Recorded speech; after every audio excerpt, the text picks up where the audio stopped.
shows up in your life, it's a good idea to be a good student. So the first thing I identify is, what are you willing to heal for and grow for, that you're inspired enough to do the work to heal and grow? Because if I don't identify a dream bigger than your crisis, then you'll become so accustomed to your crisis, then you'll just turn yourself into someone who's taking drugs and seeing doctors for the rest of your life, and that's exactly what they want. Yeah. So you're saying that's kind of the first area you go into is like, what are you doing? Like, what's your point? Like, what's your purpose? Well, I ask, what is your dream for yourself? Why do you want to heal? What are you going to do with yourself? I have to have something that inspires and motivates them, because it's very, very rare that I can rehabilitate somebody that doesn't have to make changes in their diet and their lifestyle and their beliefs and the behaviors that led to the problem. What percentage of people will you deal with have like zero overarching dream to their life, or just kind of going through the motions? I would say probably about 85 to 90% of people really don't know what they're doing in their life other than making money to try to survive. Yeah.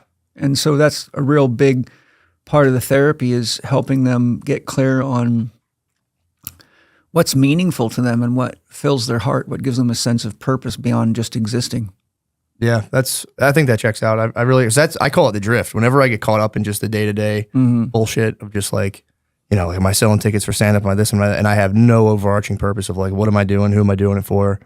What is the point of my existence? Am I actually helping anybody, or am I just fucking pumping resources into myself, like unconsciously and thoughtlessly? It's called flatland. Flatland, yeah. I spent a lot of time there myself.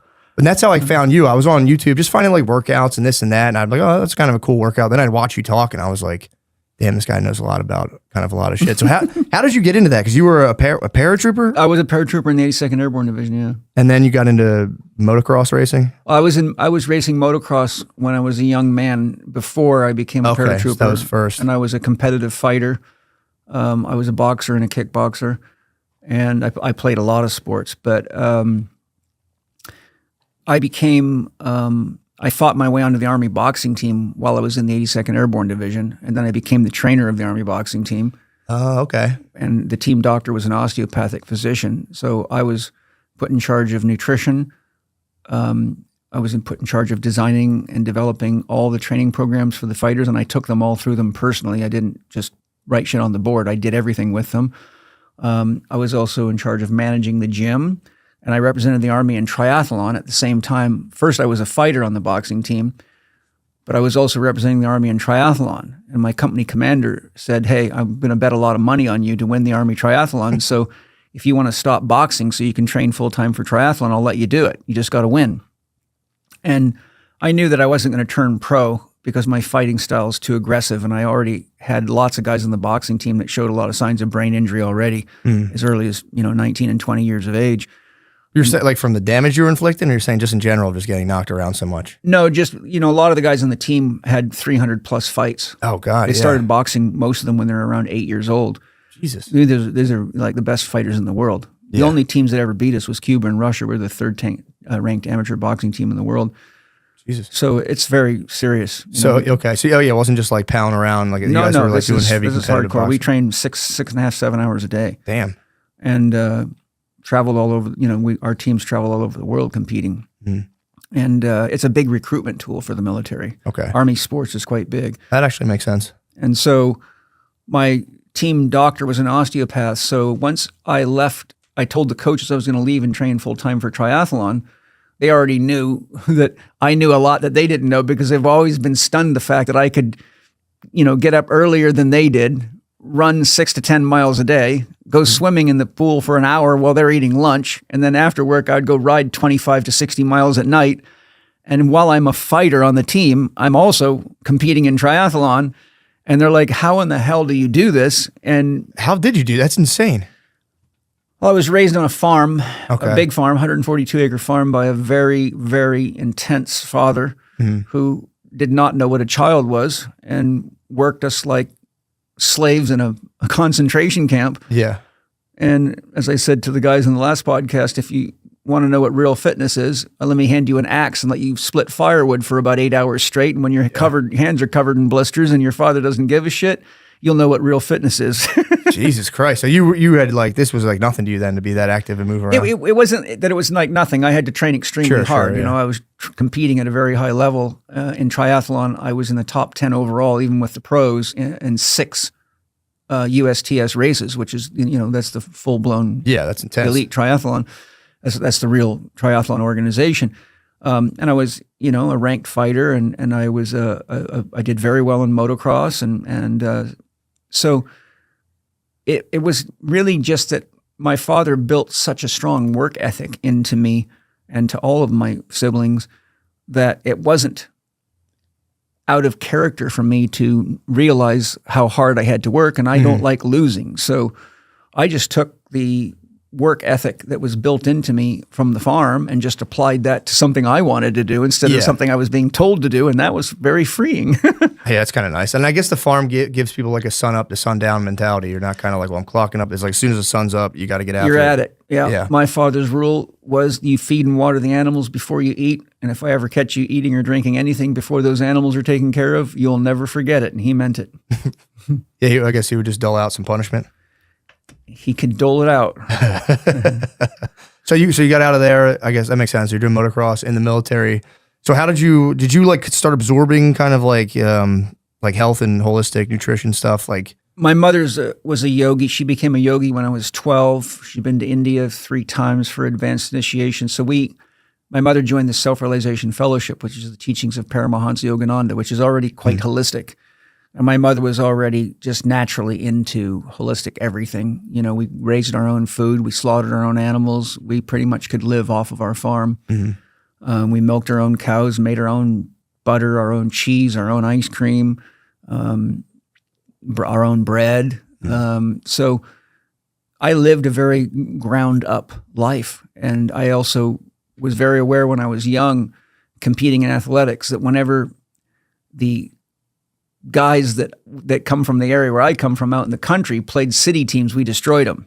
yeah, And so it was easy for me to see the difference between the guys that came off of farms, like on football and in hockey. They were just a lot tougher, and they could take a lot more beating.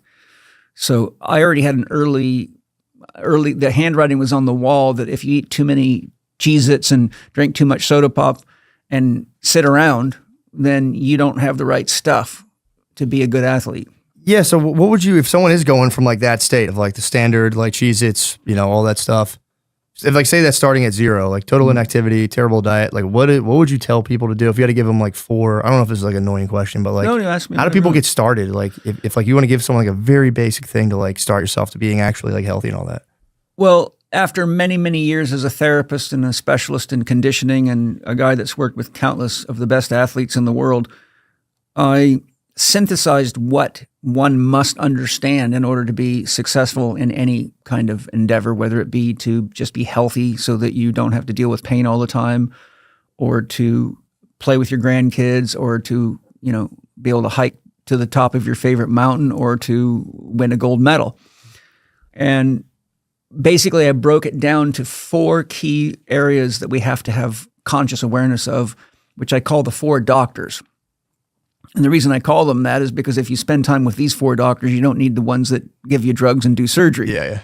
The first one, and that's the most important, is Dr. Happiness. So first you have to be conscious about what is happy making for you, be committed to doing it regularly enough that you don't need to turn to drugs or depend on other people to make you happy, because that leads to a lot of relationship problems and health problems and codependencies. And Dr. Happy is also the aspect of your psyche that you must be clear on what your dream goal or objective for your life is at any given time. And once you're clear on what your dream goal or objective for your life is, then you have to establish clear values so you know when to say yes and when to say no. Because if you have no values, you never know when to say no. And so you'll eat, you know, whatever someone sticks in front of you, or drink whatever someone sticks in front of you. And next thing you know, you feel like shit and you look just as bad. Yeah. So the values you've got to set have to do with the other 3 doctors. First, you have to establish, what am I going to do that's happy making regularly, so you know what you're doing. Like, some people like to play guitar. Some people like to read books. Some people like to watch movies. Some people like to go hiking. Some people like a mix of all those. But if you don't build that into your schedule, then you wake up one day, 5 years have gone by, and your whole family's addicted, you feel like shit, and you go, what happened? Then you have to be clear on what your movement needs are. So Dr. Movement first says, what do I need to have baseline health? Right? So you don't have to be an athlete, but you need to do at least 30 to 60 minutes of exercise a day, depending on the intensity and the type of exercise, which we could just call movement, right? So even if it's walking, I would tell people, if you're just going to walk, I would recommend you build yourself up to an hour a day, or you're going to end up being sedentary because you got to deal with the force of gravity. And gravity is enough to wear a sedentary person out. I've met many people that got winded just walking up a flight of stairs. In fact, I found a research study once saying that 50% of people seeing medical doctors hit their lactate threshold walking from the waiting room to the examination room. Damn, so they're getting like a burning pain in their legs. They're getting what you would get after a set of heavy squats, where you feel like the last couple of reps are hard to get out. Yeah. They're getting that halfway to the doctor's examination room. That's 50% of people. Damn, that's crazy. So first you got to use movement to create baseline health. And there's just the list of benefits of movement I could sit here and talk for hours on, mentally, emotionally, physically, hormonally, things like enhanced circulation, enhanced digestion, enhanced metabolism, enhanced mood. The benefits of movement are too many to list, and there's tons and tons of science on it. So then once you know what your dream, say your dream is to, let's say you're a park ranger, but you started, like you said, eating garbage and not knowing any better. Once you've got baseline health, then I would say, okay, well, how fit do you need to be to do your work, climbing mountains, potentially having to rescue people, carrying equipment around, building trails, doing the things a park ranger does. And then I would say, okay, now you got to build yourself up. I like to see, my goal with all my athletes that I train and all the patients I work with is to build you up to 30% higher of a physical capacity than the demands of your work, sports, or play environment. Gotcha. That way you have enough reserve that if you're tired, or if you are having to deal with a crisis, or you get a surprise, like say the park ranger's dealing with extremely heavy snow and someone gets caught out there and they're out on a 24-hour hunt to find someone, you need the reserves. Life always throws you curveballs, you know that. Yeah. So my goal as a therapist is always to identify what level of fitness they need, say a professional hockey player, and say, now I'm going to build you up so you're 30% beyond that. Yeah. Which means you're extremely fit. Yeah, that's pretty crazy. Player. Yeah. Yeah. But that is bulletproofing, right? That way you're safe. Then you've got to look at doctor diet. The old saying, you are what you eat, is very true, but there's another one that's just as true. You are what you don't excrete. Yeah. So the more toxins you accumulate in your body, the more poisoned you get, the more out of balance your physiology is, and the more complications you have, and the more you invite things like fungal infections and parasite infections and a lot of health degenerating things. And first it starts off as fatigue, then it becomes illnesses, often minor illnesses, then major ones, then diseases, then death. So you can tell where someone's at by just looking at that stage of progression. First you get tired, then you start having colds and flus, then you start having stuff that a doctor would call a disease, like diabetes, then you die. Damn. So basically just move around, know what you're up to, and eat good food. You got to eat high quality food, which means it's got to be certified organic, or it's covered with farming chemicals, which will poison you and kill you slowly. So what do you think about people who have, like, I've noticed a certain type of machismo around organic produce where they go, I'm paying same fucking thing. Well, there's a lot of, most people don't really have enough knowledge to be even intelligent in making a decision like that, sadly. There is a real problem because a lot of the major corporations such as Pepsi, Coke, Cadbury, Snickers, and many others that you would never expect own organic certifications. Yeah. But they also own large farms that produce commercial food. So what they do to buck the system is they actually do research. They fund university agricultural programs as well. So what they'll do is they'll take their commercially grown chemical-laden poison, they'll do research on it to analyze the nutritional values of it. Then they'll send in organic food under a different label, never telling you they own that label. And it's grown on the same burnt out soils, but without the chemicals added. And they say, look, there's no nutritional difference. And so they've been trying to wipe out the organic concept for years because they don't want to have to compete in a market that requires them to manage the soils properly because it's slower and it's more expensive. And it actually is respectful of nature. What a concept. So a lot of people have gotten this false conception that organic is no better, or they make excuses like, oh, there's so much toxins in the air, or there's overspray from chemicals. And I say, well, there's a scale of toxicity. Yeah. If you're getting an organic farm, yeah, there might be some overspray or some mild, chemtrails hitting your food, but it's still on a scale of toxicity, a lot less stressful on your body. So the thing is that you can't really rely on organic certifications because almost all of these, there's over 100 of them now, and only about 2 or 3 of them are actually legitimate. So what about Whole Foods produce, anything? Whole Foods started off good, but now it's just a corporate whore. Yeah. So there's another example of a place that once had good ideas, as is often the case, just like religions. They start off with good intentions and become brainwashing machines. Yeah. Right? And as the world goes. And so the thing to do is go to farmers markets, and the real organic certifications are not only expensive, but to get a real organic certification, the organization sends a soil scientist to your property. They analyze your soil to see if there's mineral imbalances in it and if there's any chemicals in it that are dangerous. Then you have to go through a 2-year gestation period where they will, as part of the fee, they will help you balance the soils, get the microorganisms healthy, and the microorganisms will catabolize the chemicals in the soil. But it usually takes about 2 years for microorganisms to clean the soil. And only then can you get certified once they retest your soil. So most of these corporations will not go through that process. Yeah. Okay. So a lot of farmers won't either because they don't have the money. A lot of farmers are barely making it. So, if you pay $15,000 a year for an organic certification, but you're only making $20,000 a year after you've made your expenses. So the point I'm making is if you go to farmers markets and just ask, do you farm organically? Do you use any chemicals on this food? Most of them will say no. Yeah. The other thing is you can taste the difference. Yeah. You can taste the difference. If you eat real organic food and compare it to non-organic food, it's the difference between eating a styrofoam cup and real food. It's kind of depressing. My brother grows a lot of food himself. He doesn't have a farm. He just kind of loves gardening and stuff. Good. And having a potato from the store versus or having his potato versus one from the store, it's depressing. Absolutely. You eat it and you're like, oh, fuck, this is what this tastes like? You're just eating empty shell of a living organism. Yeah, it's terrible. So the 2 key things, there's 3 key things. One, you have to be adequately hydrated with high quality water. In my book, How to Eat, Move, and Be Healthy, you have right there. I tell you what high quality water is, how to find it, and how to assess it from pH to mineral density and things like that. Total dissolved solids is what it's called.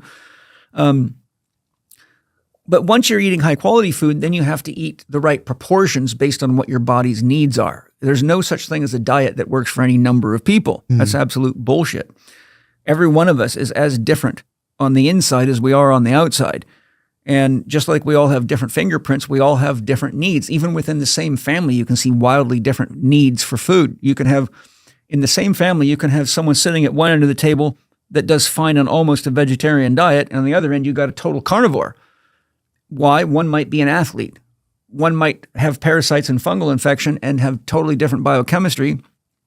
One may have a completely different psychological profile and internalizes all their stress and therefore needs different nutrition because they're constantly stressing themselves out with stinking thinking. Yeah. So if I listed all the things that can change what your macronutrient and micronutrient needs are, it would take hours. So it's not like MyFitnessPal, click 2,000, like, yep, that's me. So you got to really kind of get in No, there. you got to pay attention, but your body's always telling you when you're eating right. Yeah. What do you think about is not eating till you're hungry? Well, there's no sense eating if you're not hungry. I do it all the time though. I get in that thing where I'm like, it's lunchtime. I have to eat right now, and I eat, and I'm stuffed, and I feel like gross. Well, you shouldn't eat if you're not hungry, but generally most people need 3 meals a day unless they're sedentary. Okay. Or unless they're drinking things like caffeine or smoking cigarettes, because those can have an appetite suppressing effect. So, and medical drugs can do that as well. But if a person's healthy, breakfast should be your biggest meal of the day. Because breakfast, the breakfast you eat has the most effect on stimulating your metabolism. That's been shown in research. It's especially important for women. For example, when you diet, research shows like if you start skipping meals, your body increases lipogenic enzymes, which store fat. So the more you diet, the more your body tries to store fat because it thinks you're going into a famine period. So it's trying to protect you. If you eat 3 meals a day, or you eat enough that your body's not hungry and your body's not thinking, oh my God, we're running out of resources, you'll generate lipolytic enzymes, which break fat down more efficiently. Okay. So the general rule of thumb, there's a lady named Deborah Waterhouse that wrote a whole book on this. The general rule of thumb is breakfast should be your biggest meal of the day because it has the greatest effect on stimulating your metabolism. Ideally, most people find they need to eat about every 4 hours, but the difference is if you're not hungry, well, don't eat. Yeah. I mean, you don't want to overload the system. It takes 55%, approximately 55%, it's somewhere between 52 and 55% of all the calories you eat just to run the machinery of digestion to get the food from mouth to anus. So my point is, if you're just eating to eat and you're not hungry, you're spending a ton of energy and resources just to run it from mouth to anus. Yeah. So think of it like the cost of running a factory. So you've got to pay that price before you have nutrition that you can put into reserve, that you can use to play tennis, to chop firewood, to go to work, to run your brain. Yeah. And so when you realize how costly it is, and this is one of the reasons why it's very bad to eat too close to bedtime, because your organs and glands are working all night long, so you actually never get to rest your internal systems. So you can wake up feeling tired because you never got to rest the inner side of yourself, and there's more on the inside than there is on the outside, pretty much, So what would you, just real quick, what would you say before bedtime, like 4 hours before you go to sleep, stop eating, or like? I would recommend not eating more than 2 hours, closer than 2 hours before bedtime. You should not go to bed feeling full at all. You should feel comfortable, but not full. Gotcha. By the time you fall asleep, if you ate, say at 6:30 or 7 and went to bed at 10, by the time you fall asleep, you're going to be far enough along in the digestive process that probably within about the next 3 hours, most of the food will have left your stomach, come through the small intestine. Gotcha. It won't all go all the way through the small intestine, but it'll be far enough along that the body doesn't have to do the hard work of breaking things down. Yeah. I've experimented with it a lot. I personally don't sleep well at all if I eat. Like if I typically go to bed around 9 because I get up at 3:30 in the morning. So if I eat later than about 6, I notice I don't get nearly the quality of sleep. Yeah. So I need about 3 hours myself. But everybody should just, realize that each of us is so individual. You got to be your own scientist. And say, okay, let me pay attention. What happens if I eat dinner 3 hours before bed? Oh, let me try 2 hours. Let me try an hour before bed. And you'll quickly get the feedback. It's not like you need a doctor or a therapist to tell you that. That's an expensive way to true. avoid common sense.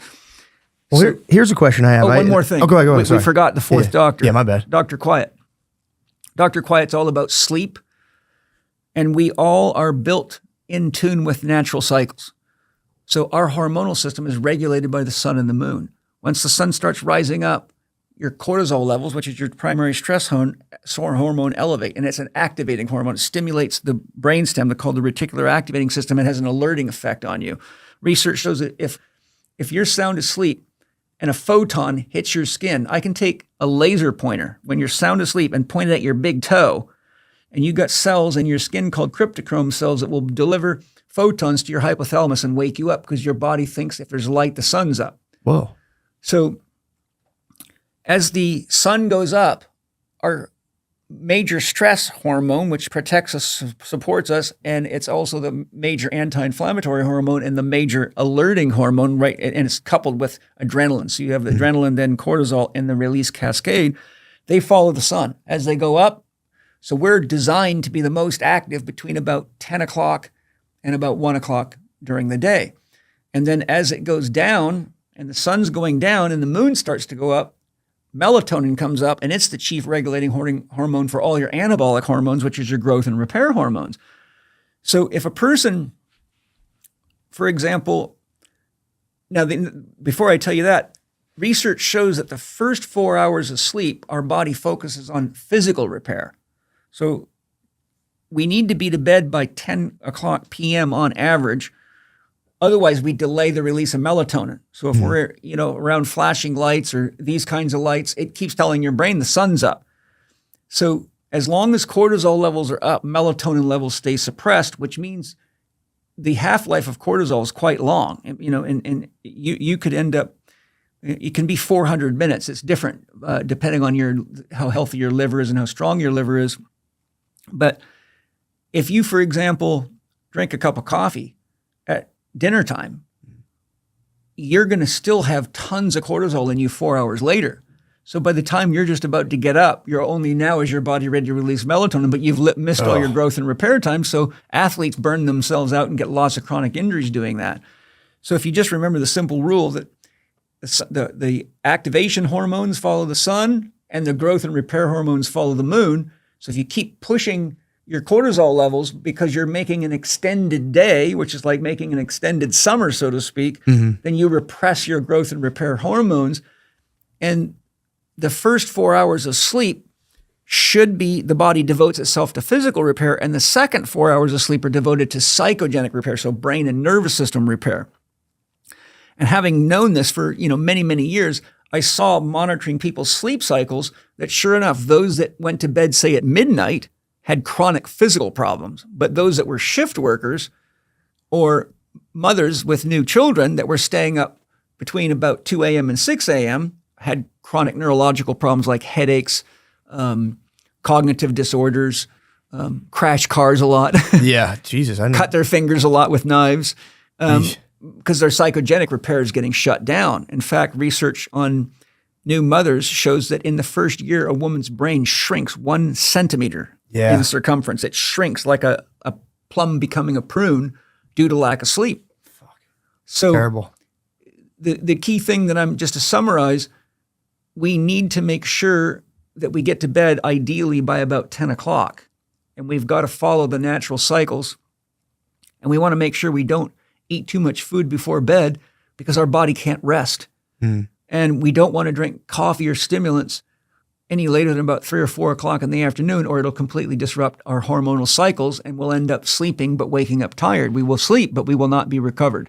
And if the more physically demanding your work environment or your sports environment is, the more critical that becomes to your ability to improve, to grow, to recover, and to avoid injury and illness. And Dr. Quiet is also the chief of introspection. So if we don't take time each day to be alone and within ourselves, then we externalize our sense of self.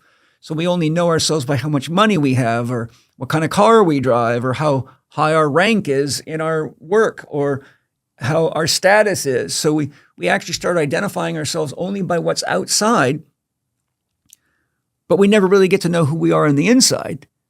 And I can tell you from many people that have had a crisis in their life, like losing a job or an athlete getting injured who no longer could perform, they go into a crisis of self because they don't know who they are without their status or without their hockey stick in their hand or without their money coming in.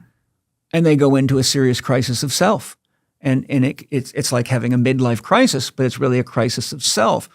So if we take time each day to do what would classically be called meditation, or just simply to reflect on our day and say, how did I do in my relationships today? Could I have been a better listener with my children? Or could I have been more patient with my wife? Or could I have done a better job at work instead of taking shortcuts and making excuses?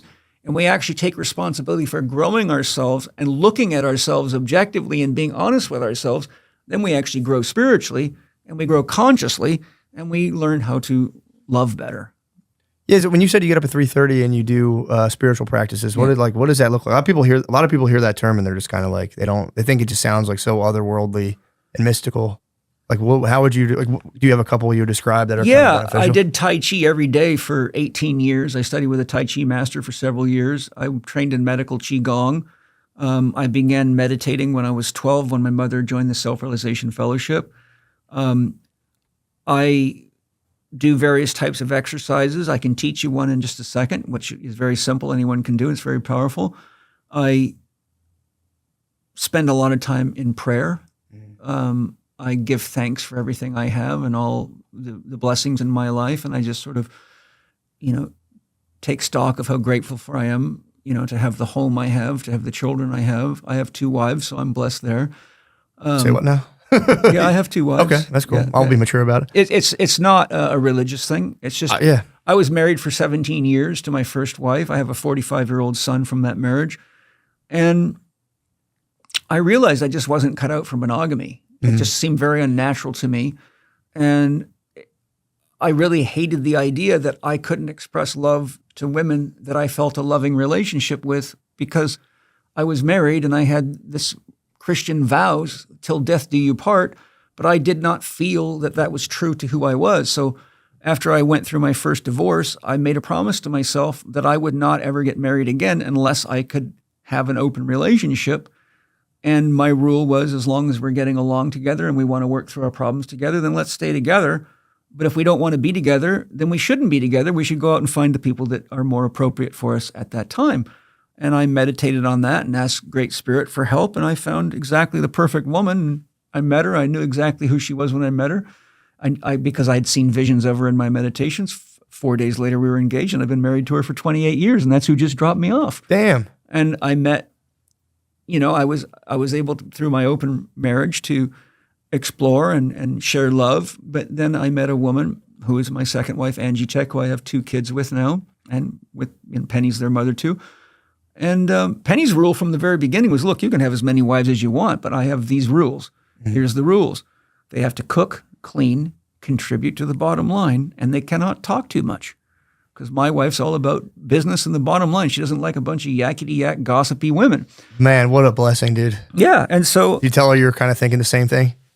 well, when I was what I call young, dumb, and full of cum, and I was thinking about the sex all the time, and I thought, yeah, I'd like 7 wives or something like that. But when you realize each person you're in an intimate relationship adds another complete level of complexity, and then you got to hope that they get along with each other. Yeah. But after probably 20 years of that type of living, I realized when I met Angie, who's a very powerful shaman, healer. She's got, both of my women are extremely smart. I mean, Penny's got a degree in biological anthropology from Cambridge University. She's got a degree in exercise and sports science from Colorado State. She's got a degree in business from Colorado State, and she's a pilot. And Angie's got a degree in energy medicine, a degree in biology, a degree in nutrition. And she's did a 3-year advanced training program in shamanism, and she's an expert in biogeometry, and she runs my nutrition and lifestyle coaching department. Okay. So between these girls, there's probably 6 or 7 degrees there. I'm the guy with the 9th grade education.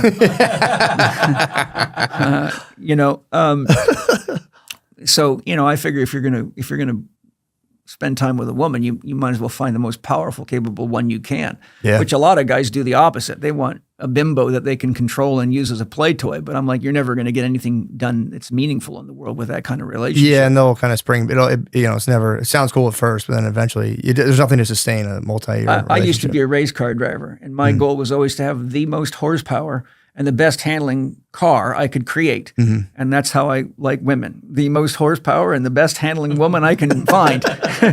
And so I have 2 very high-powered, very, very capable women. And we run, we're the primary people behind the educational development of the Chek Institute, which I founded in 1995. And we've had over 63,000 students come through our program. I have a 5-year academy. It's very serious, comprehensive education. It is. I've looked into it before. Yeah. It's very, very comprehensive. It's not a fluffy fly-by-night, post. It's not a box of pizza. It's the real deal. Yeah. And so I need people around me that are in line with my values. And so once I met Angie, I realized that this woman was so intelligent and so amazing and so incredible and all I could ever imagine sexually. I'm like, okay, I've just met God. And so I just went to Penny and said, I've reached the point now where I feel like it's too complex for me to manage all these women. Because I would have a beautiful partner in Sydney. I mean, I lived on the road for 25 years lecturing all over the world. So I had lovers in Sydney. I had lovers in Auckland. I had lovers in London, but every one of them has families and have friends and has needs. And Paul, will you help my dad? He's sick. Can I borrow some money? And I just felt like my life was being spread so thin that after a while, I felt like it was stopping me from really devoting enough time to Penny, who's the Buddha that allowed me to even have this joy. And so Angie was just such a complete and incredible human being. I just went to Penny. I said, and Penny knew Angie. I mean, Penny knows all these women. I've never kept anything from my wife. That's a great way to ruin your relationship. Yeah. I mean, women are so much smarter than men on average. Yeah, especially with stuff like relationship stuff. You can't get away with anything. No, they got They'll eyes. know it. They got radar that we don't even come close to. I tell people, men all the time, if you think you're tricking your wife, you're dumber than a sack of hammer handles. You're about to lose half your money and all your joy. It's true. You can't lie. You might be able to pull the wool over once, maybe, but dude, they can look at you and they're like, They know. the fuck are you up to? I've had so many professional athletes trying that come to me for help, and I'm like, the first thing you got to do is learn to tell the truth, or you're just going to create. You're digging your own grave every day is what you're doing. Yeah, especially lying is so bad for you. Just Yeah. just having a lie in the back of your head. Well, not only that, Destroys you. you've got to disconnect yourself from your own heart to survive that. Yeah. And that's how you end your spiritual growth and development. Yeah. Spiritually, they say the longest journey you'll ever take is from your head to your heart. And for a lot of people, it takes a lot of lifetimes to get there. Yeah. So my philosophy is don't do anything that disconnects your heart from your head, because only your heart can deliver justice to your head. And without your heart, you can easily convince yourself of all sorts of shit and become the devil while blaming everyone else for being the devil. Yeah. So I went to Penny and I said, look, I really love Angie. I think she'll really contribute to the family. She meets your criteria. Of course, Penny knew her because she's been around me for years and been to my training programs, and she lectures at our institute. And Penny said, if that's what you want to do and you feel comfortable letting go of these other relationships, then I will support you, because I believe Angie will be a contributor to our family and to our mission. And so we did a 3-way marriage ceremony. First, we tested each other. We went through psychological testing to see how compatible we were. What testing did you use? I'm just curious. Myers-Briggs was Okay. one of them, and there's Yeah. another one we use. I don't remember the name of it. So we tested Angie and Penny and Angie, so the both ways. And we tested me and Penny and me. We already knew that worked. And we tested me and Angie and me, and every one of them showed highly compatible. Awesome. And interestingly, the psychological profile for Angie and Penny were identical, but inverted. Angie was very high in intuition and low in mathematical logical, and Penny's very high in mathematical logical and low in intuition. So they were like mirrors of each other. Whoa. And Angie and Penny and I have been in a relationship for 13 years now, and those women have never had a single fight. I've never seen them have what we would call a fight. Have you ever had a double fight at once, like 2-on-1? I've been outvoted, yes. Oh, fuck, dude. Yeah, that's why, many of my students, especially young men, come to me, I want to have multiple partners like you do. And they think it's all about the sex. And I always tell them, you better learn to ride one horse really well before you try to ride two at once, because you will get hurt. Yeah. Oh my God, I couldn't imagine. It's if you want rapid spiritual growth, and just have two wives, because the bullshitting factor is zero. It's like, get ready to be pinned on the carpet. And when, I always say, every time you add a new woman to a chief's tent, his power is divided by that number of women. Yeah, so yeah. you think you're in charge, but women run the world. Men just haven't figured it out yet. Traditions are what the holidays are all about. This year, start a new tradition with Ibotta. Ibotta gives you cash back on all your purchases, so you can keep those holiday traditions alive, no matter how old or new. Ibotta is a free app that lets you earn cash back every time you shop. You can earn on hundreds of items, from groceries to toys to tech. The average Ibotta user earns $256 per year. Think of how much extra holiday magic you can make this season with more room in your budget. I mean, I just would love to make more holiday magic with the Ibotta app. What the heck are you guys even talking about? With Ibotta, you can earn cash back that you can withdraw to your bank account, PayPal, or gift cards. Simply add offers in the app, upload your receipt, and voila, the money is yours. You can save on over 2,400 brands and shop at over 1,000 retailers, including your favorite grocery stores, Lowe's, Macy's, Sephora, Best Buy, and more. It's time you join the over 50 million users who use Ibotta to earn cash back every time they shop and keep the holiday magic alive. Come on, guys, don't let the holidays die. Right now, Ibotta is offering our listeners $5 just for trying Ibotta by using the code DRENCHED when you register. Just go to the App Store or Google Play Store and download the free Ibotta app to start earning cash back and use code DRENCHED. That's IBOTTA in the Google Play or App Store and use code DRENCHED. Prize Picks is the best place to get real money sports action. With over 10 million members and billions of dollars in awarded winnings, Prize Picks has made daily fantasy sports accessible to all. You just pick more or less on at least 2 players for a shot to win up to 100 times your cash. Run your game all season long on Prize Picks. Prize Picks is the only real money daily fantasy platform with an injury insurance policy, so your lineups stay in play even if one of your players gets injured.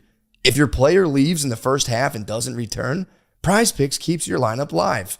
Sign up today and get $50 instantly when you play $5. You don't even need to win to receive the $50 bonus. It's guaranteed. Think Justin Jefferson will get more than 83.5 yards next week. Lamar Jackson will pass more than 1.5 TDs, meaning touchdowns. Cook up hot takes with your friends and win real money this football season when you and your crew run your game on Prize Picks. I mean, guys, what more do I love than real money daily fantasy platforms? Guys, come on now.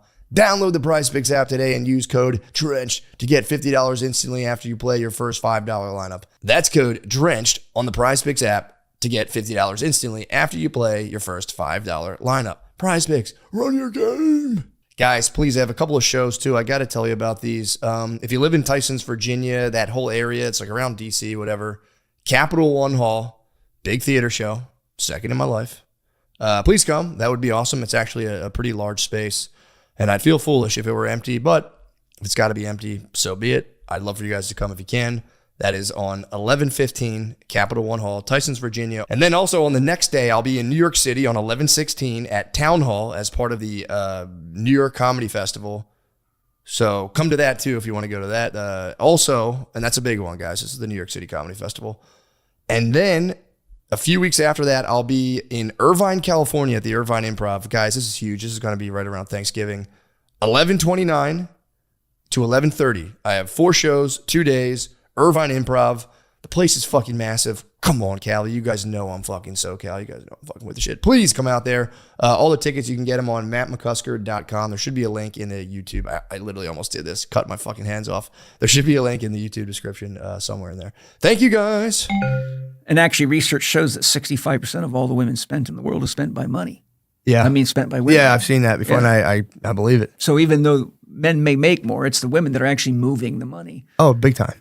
So to conclude, what I'm saying is we have an amazing family experience. We're very productive. We all have the same mission, vision, and values. Angie and I have had 2 kids, and so they have 2 mothers, which is amazing. It's awesome. My son, Mana, bonded very strongly with Penny, interestingly, right from the beginning. He looks like Penny. Angie's Mexican, brown skin. Just you imagine a pretty little hot Mexican woman, and you got Angie. And Mana's blonde-haired, fair skin, blue-eyed, and Penny's blonde-haired, fair skin, and hazel eyes. But everyone sees Mana and thinks he's Penny's child. And our second one, Zoe, is exactly a carbon copy of mommy. She's like a hot, cute little Mexican mini mommy. Yeah. And she bonds very strongly with Mama. So I think it was Great Spirit's trick to get Penny inspired to be a mother, because Penny never really wanted to be a mother. Okay. So she fell in love with Mana and he fell in love with her.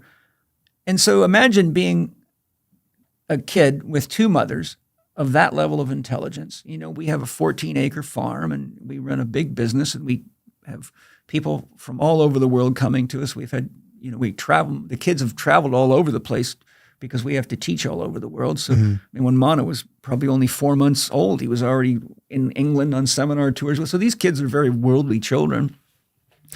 And we feed them the best food you can buy. We grow most of our food, and we buy from, organic farmers and free-range meat farmers and ranchers. And the kids go to a Waldorf school, so they're getting educated based on Steiner's system of education, which, based on my analysis, is hands down the best in the world. And so, I basically spent many, many years as a therapist looking at what causes people trouble, what gets them sick, what leads to cancer. And I found the number of people that have been married for a long time but didn't want to be in the marriage, but stayed in it because they thought God would burn them in hell if they broke their marriage vows or got a divorce, was so high. I learned very early in my now 40-year career that it's not a wise thing to do to stay married to somebody that you're not in love with and that you don't want to be with, because all you do is teach your children how to have a fucked up relationship. And that becomes problems for the rest of your life that you got to deal with as a parent. And so after my first marriage, I just made a promise to myself, I'm going to live true to my heart. And I know that there's women out there that want to live true to their heart too. And you'd be amazed when you're honest with women. They'll tell you yes or no.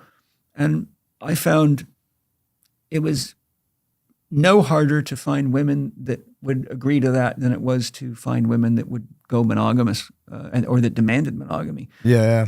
But we just grew into this relationship, and well, we're 13 years in now. And like I said, I've got a 45-year-old son with a grandson from my first marriage. So I became a father for the second time at 54, and then my daughter came along a couple years later. So here I am, 63, with two little ones and a big one and a grandson. But it took me a long time to learn how to be a father. I mean, I realized at 54, I'm actually only now ready to be a dad. My first son came when I just turned 18, and I didn't know how to be a father, you know, and I didn't have a good example as a father. So to have reached that level of maturity and that much understanding of life, and then to be wise enough to choose really intelligent women. And Angie's an amazing mother. They're both amazing mothers. I mean, my kids are damn smart. They're surrounded by very intelligent people all the time. And so they eat great food, and they live on top of a mountain on a beautiful farm. And you know, my daughter's doing amazing in gymnastics. My son's got the mind of an engineer, and you know, we're watching kids grow in an environment that is like an organic farm. Yeah. They get a chance to get a lot of love and to really explore themselves. And I emulate to my students to live true to your heart and not fall into conventional ideas, because, you know, living in the consensus reality is like being a sheep in a herd. But if you actually start interviewing people to ask how many people are actually happy in their marriages, I've had patients come to me with serious health problems that have been married for 35 years. And I've said to them, when were you not happy in the marriage? I've literally had women crying their eyes out saying, Paul, to be honest with you, I knew I was in trouble the day I got married. Yeah. I said, well, why'd you stay and have kids? Because I'm a Christian and I have marriage vows. And I said, so you think God wants you to live in a torturous relationship and raise kids in an environment where they realize that marriage is a painful and potentially ugly thing? Yeah. You know, and so real quick, that's a problem. I can see that. Do you think there is some redemptive fact to the process of learning to kind of relate to somebody over time, where initially it might not feel great? Oh, absolutely. But you're saying if it hits levels of just like soul deadedness and like going through the motions. Well, when you get to the point where you know either you're not compatible with somebody or you're not willing to do the work to grow in relationship with that person. Like most people don't actually explore their values with someone else. So when you get confronted by things like a woman gets pregnant, but you don't want the child, and you don't realize that there's one that's pro-abortion and one that's against abortion. Yeah. That's a barn burner of a problem to have. When you got a pandemic that comes and one's pro-vaccine and the other one says, don't do it, it's too dangerous. Yeah. And one wants to vaccinate the children, the other one doesn't. I've seen relationships completely destroyed. So if you don't have a deep enough level of love and commitment to work through the rigors and the challenges that life inevitably brings, you just set yourself up to live in hell. Yeah. So the point I'm making, if it's not dead clear, if you can't walk through hell with your partner and hold their hand, then you shouldn't be in the relationship. I see what you're saying. If you're just going through the motions. If you're just going through the motions, you're not living. You're already in flatland, and you'll probably need an addiction to get you through it. Yeah. You'll need to drink yourself through it, or drug yourself through it, or bury yourself in work, or become an exercise addict or something. And I've rehabilitated thousands of these people. I mean, look, I'm not a young guy. I have 40 years of clinical experience. I have seen exactly how this plays out over and over again, and it ain't pretty. And it's often for the wrong reasons. And the worst reason there is because of what other people will think. Yeah. I don't give a shit what other people think. Like, my job is to be true to myself and true to the people I share relationships with, because without that, what have I got? If I fit into the crowd, but I'm living a life that's completely unappealing and unpleasing, that just takes the wind right out of your sails, and you just go half-mast through your life, and you'll never become good at anything. Yeah. To achieve mastery requires commitment and focus. And if you can't achieve mastery in your relationships, then you're not going to achieve mastery in your professional relationships either. Yeah. Oh, so what is the Spirit Gym? I know you started that up. Spirit Gym is a holistic system of spiritual development that I develop based on all my years' experience. And I saw how much problem religions cause people. I could see the beauty in them, but I could see the traps in them, and I could see how it results in a lot of health problems and a lot of belief. I think beliefs are very dangerous, because the day you believe something, you stop asking questions, and your mind becomes closed. So I think, by definition, spirituality is a progressively expanded sense of connection to a greater and greater whole. But oftentimes when you're in a religion, you immediately identify yourself as this religion or that religion, and you are often taught or threatened that you should not look into or participate in other religions, for example. So you won't find Christians reading Buddhist literature, but there's a ton of great stuff in Buddhism that any Christian can use. And there's stuff in Christianity that a Buddhist can use. And there's stuff in Judaism that they could all use. Yeah. So once you're in a belief system, it's like being in a cult. And I've watched how it destroys people's lives, and it keeps them very narrow-minded. And, if you study this, you'll find something quite shocking. The most common cause of wars throughout history has been religious differences. Yeah. And if you look at Ken Wilber's new book, Radical Wholeness, he states right in there at least 3 times the number one cause of war is religious differences. I mean, well, if there is a God and God is love, then God's not intended to inspire war, death, and destruction. So that right there you see the problem that belief systems are like any ism. They pit you against people, and you stop asking bigger questions. And as soon as you stop asking bigger questions, you stop growing mentally, you stop growing emotionally, and you halt your spiritual growth. Therefore, you see, if it's like being a racist. If you're a white supremacist, then you never get the joy of knowing the beauty of black people. You never, you might not even eat their food or listen to their music. Yeah. But if you think, okay, how many of us love food from around the world? I like Chinese food. I like Japanese food. I like Jamaican food, man. I like Brazilian food. And I like all their music too. And I love their beautiful women. So if someone said, I'm practicing such and such a religion, or I have such and such a racial bias, you've just cut 2/3 of my heart out.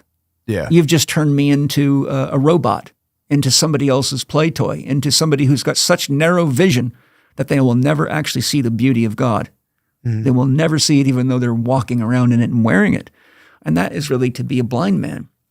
So Spirit Gym is really a system I built that teaches you how to analyze your own story, so that you can ask yourself, is the story that I'm empowering each day fulfilling to me?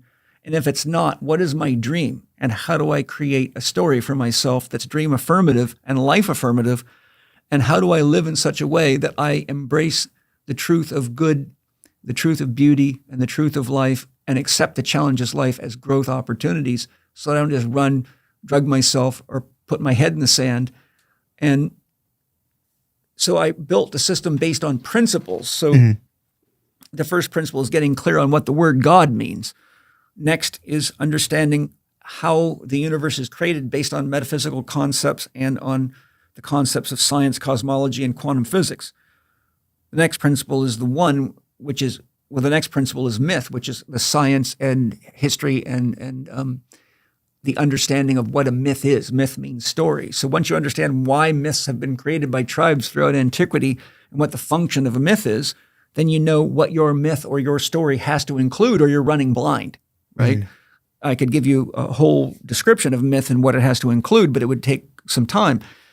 So once we understand what God means by definition, what being is, what is existence itself, why is it here, then we go to myth and we understand the importance of being clear on our story so we're congruent with our dream and we don't create problems for ourselves by living out a story that isn't even our own. Most people don't even know their own story. They're just living out their mother's ideas, their church's ideas, or their ism without really thinking, is this working for me? And just wondering why they feel like shit, they're tired all the time, and they got to drink alcohol to numb themselves from their ism. So then we deal with the principle of the two, which is duality, which is what it takes to have a mind. You have to have a duality. It has to be a subject, me, you, the object.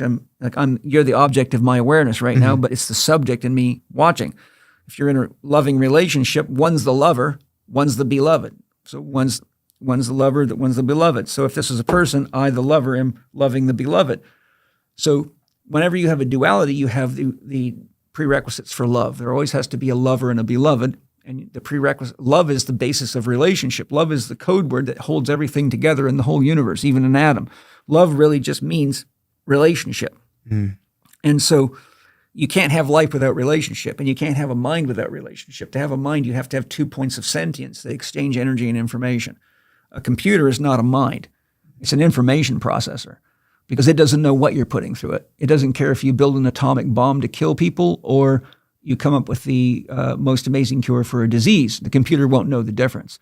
So that's an information processor. That's not a mind. A mind is actually sentient, and it processes energy and information with the intention of accomplishing an objective that something is sentient of, being you in this case, or me.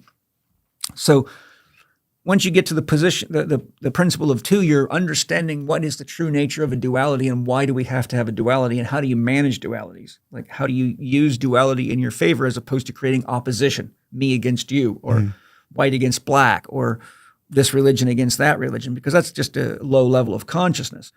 The principle of three is the Holy Trinity, which explains how God, or that which is unknowable, manifests itself as being or life or existence. And so once we understand that process, we can say, this is the same principles we use to create our dreams. This is how we dream our house into existence, save the money, buy the land. This is how we dream our ideal partner into our life, like I did. I meditated 1.5 years after enough years of girlfriends that drove me crazy, and I realized, these girls they don't know how to handle a guy like me that's very mission oriented.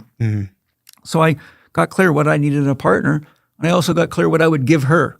Yeah. So I just thank Great Spirit every day for this amazing woman, and read off the qualities that I want, read what I was willing to give. Had a vision of her after 1.5 years meditating. 5 days later, she showed up in one of my classes. As soon as I saw her, it literally felt like electricity running through my body. I went, oh my God, there she is. I am stunned and amazed that she's actually here. 4 days later, we were engaged, and that was 28 years of marriage ago. Damn. Right. So I've done this many, many times. We wanted our dream home and our dream property. It took us 5 years, but we mapped it all out. I went into meditation with Angie, and we channeled the vision of our home, drew it. When we found the home, our map was exactly the map of the property. We said the prayer every morning. We gave thanks for the home. We kept looking and looking until we found it. And when we found it, we knew it. Wow. And there it was. And interestingly, every year I do a mandala, which is a diagram in a circle to symbolize my year. So I go into meditation and I ask my soul to give me the vision of what symbolizes my year. And that year, I saw the Native American Indian sun face, which is a circle of feathers with the Indian sun face in the middle, which if you saw the Native American Indian sun face, you know exactly what it looks like. The trippiest thing, the girls were out looking for houses, and this one wasn't even on the list to go look at, but as they were getting on the freeway to come home, it said open house, closes such and such a date, which was that day. So they were just closing it, and they were going to put it on an auction. And the girls went, and when they pulled up to the gate at the big opening of the property is a big metal gate because it's a big estate. On the front of the gate was a 6-foot circular mandala with exactly what I had painted. Whoa. And they both stopped and were stunned and took a picture and said, Paul, you're not going to believe what is on the gate to this property. And it turned out to be, I'm a remote viewer as well. So for 3 months before they found the house, in my meditations, I started seeing this property and this land. So I said to my soul, is this our new home? My soul said, yes, it is. I said, my God, it's so damn big. It looks like a hotel. I said, you sure that's where we're going to live? My soul said, yes, you're going to be running your businesses there. You're going to need plenty of space. You're going to have a lot of people coming in and out of there. And so I used my skills as a remote viewer. I walked through the house. I looked at the property. So when the girls found it and they were walking the property, they called me and told me about the gate. And they said, you've got to see this property. It's going to blow your mind. It's exactly what we've been looking for. It's everything we wrote down. And I said, when you pulled up to the front of the house, was there a big metal gate? Yeah, that's the one I saw your mandala on. Is there a pond on the right side of the driveway when you pulled in? Yes. When you walk in the front door, does it have really high ceilings with which look Mediterranean-style wooden fans up in the top of the ceilings? They said, exactly. I said, if you walk through the house to the back, is the swimming pool back there? Yes. If you go to the edge of the swimming pool, is it really steep, almost like a cliff, down into the property? They said, Paul, exactly. I said, if you walk out the back of the house, is there a big building that would hold my gym and our classroom? They said, yes. I said, does it have a guest house? They said, yes. I said, that's the place I've been seeing for 3 months. What? Yep. And it was on the market 2 years earlier for $4 million. Uh-huh. And when I found out that it was going into auction, my soul said, do not bid, because there's very few people that can afford the maintenance on a place like that. Yeah. And they're probably not going to get a bid on it. Wait, and they'll call you. Because we had gone there and we'd fill out the registration, and my Angie and Penny were scared to death. They said, Paul, are you sure if we lose this house, that's it. We got to keep looking. We've been looking for 5 years. I said, my soul's never misled me. Sure enough, the next morning, our real estate agent called us at like 8 o'clock in the morning. She said, you were right, Paul. Nobody bid on the house. Now's your chance. Not even 2 hours later, the real estate agent for the house called us. So I bid 1.8, and they wrote back and counterbid me 1.925. So Whoa. The land is worth that much. Damn. They had padded it. I mean, I guess they can sell for whatever they want, but they were like, yeah, fine. It wasn't they padded it. If you saw this place, it's worth $4 million. That makes sense. It's just that it's 15,000 square feet of buildings. It's 14 acres of land. There's Damn. pump systems. I mean, it's a lot to manage. I mean, Yeah. it cost me a lot of money And there's probably less and less people to inclined to manage do all that. it. You know, I have to have a full-time gardener and handyman. Yeah. I mean, this is a big place, but it's exactly because we wanted to consolidate all of our business into one location, so we didn't have to keep driving all over the place. Angie had her own business that was successful. She owned a nutrition store and ran a personal training business. I had the institute. I had a house that I used for seeing all my clients with a big gym in it. And so we consolidated all of our work into one place. So now our institute courses are run there. I see my clients there. My office is in the guest house. Penny's office is in the guest house. That's awesome. So we basically are spending far less money than we were for all these 3 places. Now we only have 1 gym instead of 3. Now we only have 1 location clients need to come, and everybody absolutely loves it there. It's stunningly beautiful. But the point is, this is, using your mind and using your heart to manifest. In the same way I brought Penny into my life through manifestation, I brought my home into my life, and I've done this over and over again. That's what I teach. That's what real spiritual development's about, is learning to work with source energy and consciousness instead of walking around just hoping all the time. So that's the difference. Because when people hear manifesting, they really do, I think of like, or it comes to my mind that it sounds like bullshit, where you're just like, so I'm just going to imagine a house is going to come. But you seem like it's more intentional of like a daily practice of like imagining. It's not just imagining. As the Quakers say, pray and move your feet. Yeah. Everybody prays, but they forget to move their feet. Yeah. Okay. Right? So we looked at houses for 5 years. Yeah. Right. And each time we like that feature, but there's a highway right next to the house, or, we like this big living room. And so as we were doing it, we were saying, okay, we want to write that on our dream. We had a big poster we made on we call it the vision board. And every morning we would do a prayer, all 3 of us. And I would vaporize some tobacco and herbs, and I'd blow smoke into it, which is a sacred practice to energize it with our consciousness. And, so we actually poured our intention into it. If you think of God as unconditional love, that's pure potential. There's no condition there. The answer is always yes from source. God says yes to being an idiot, and God says yes to being a wise man. Obviously, look around. Yeah. Okay? So if God is unconditional love, then you must have an intention to create the movement of potential into actuation, and the flow of that energy and information is what we call spirit. So spirit is the flow of energy and information.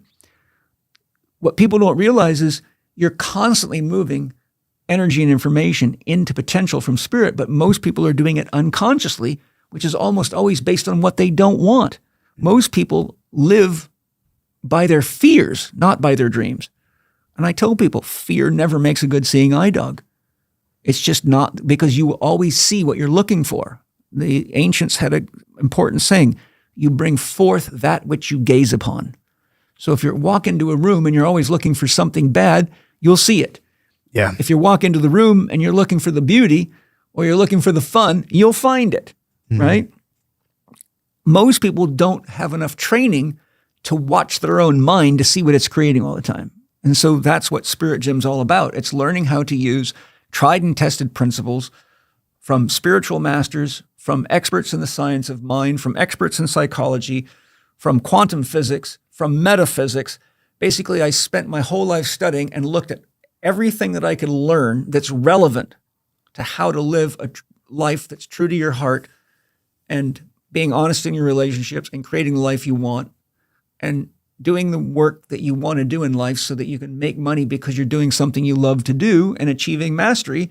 And I put it into an education system and I mentor these people so they get the same kind of coaching that I do with my one-on-one clients, except I coach them in a group. And there's about 130 hours of online training that I built to take them through all these principles.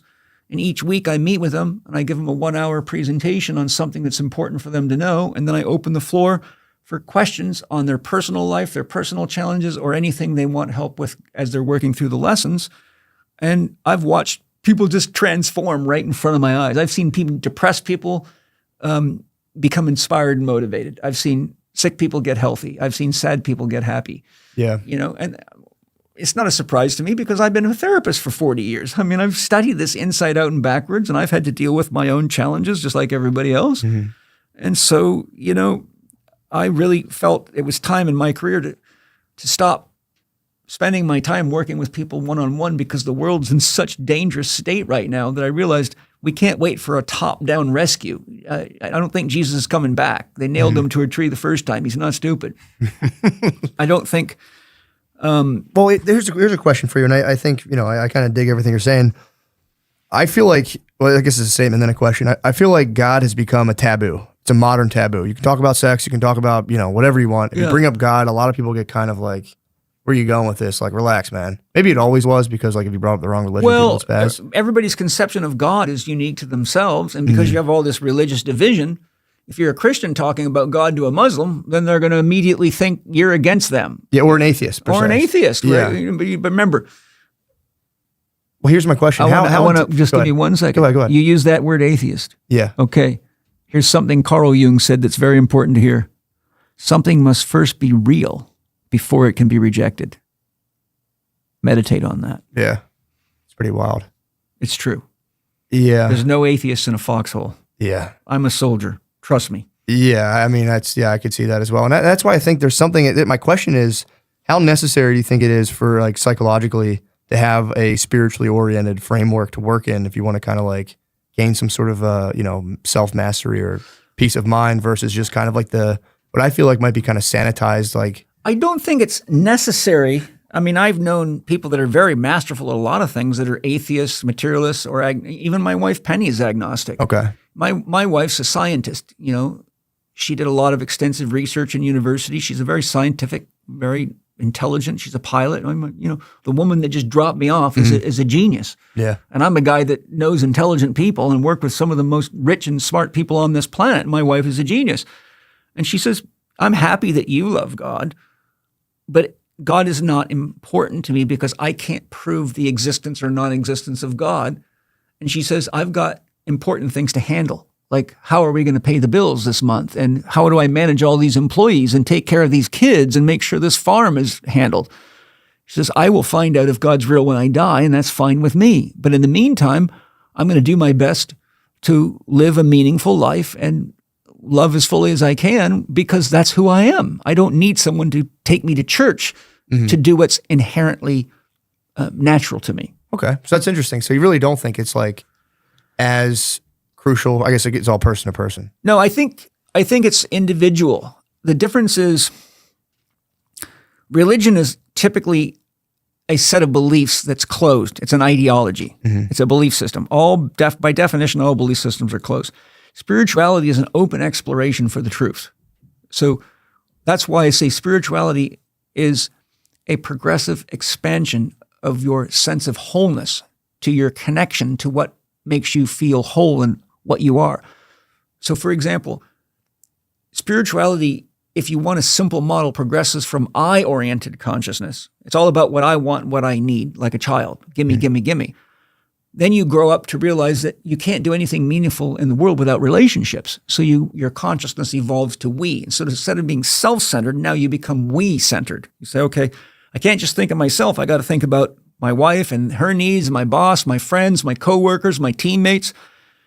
Then all of a sudden you realize you couldn't be here without the food that feeds you, the water that hydrates you, the air you breathe. And you realize the car you drive is made by someone on the other side of the world. The computer you're using was made by someone on the other side of the world.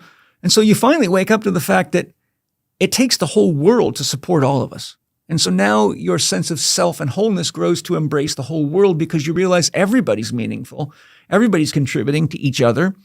And so you wouldn't buy into a belief system that was my group against your group because you realize none of us can get by without each other. Okay? So then you become world-centric. Well, then you progressively expand your consciousness and you say, wait a minute, could the earth be here without the sun? And could we survive without? No. What would happen if there was no moon to move the tides of the ocean? We'd all die. So all of a sudden you realize, wow, I was an earth-centered person, but now I've got to be a solar system-centered person. But then you realize, oh my God, the solar system's part of a galaxy and it couldn't be here without a galaxy. Then all of a sudden you realize you're part of a galactic family. And you go, wait a minute, the galaxy is part of the universe.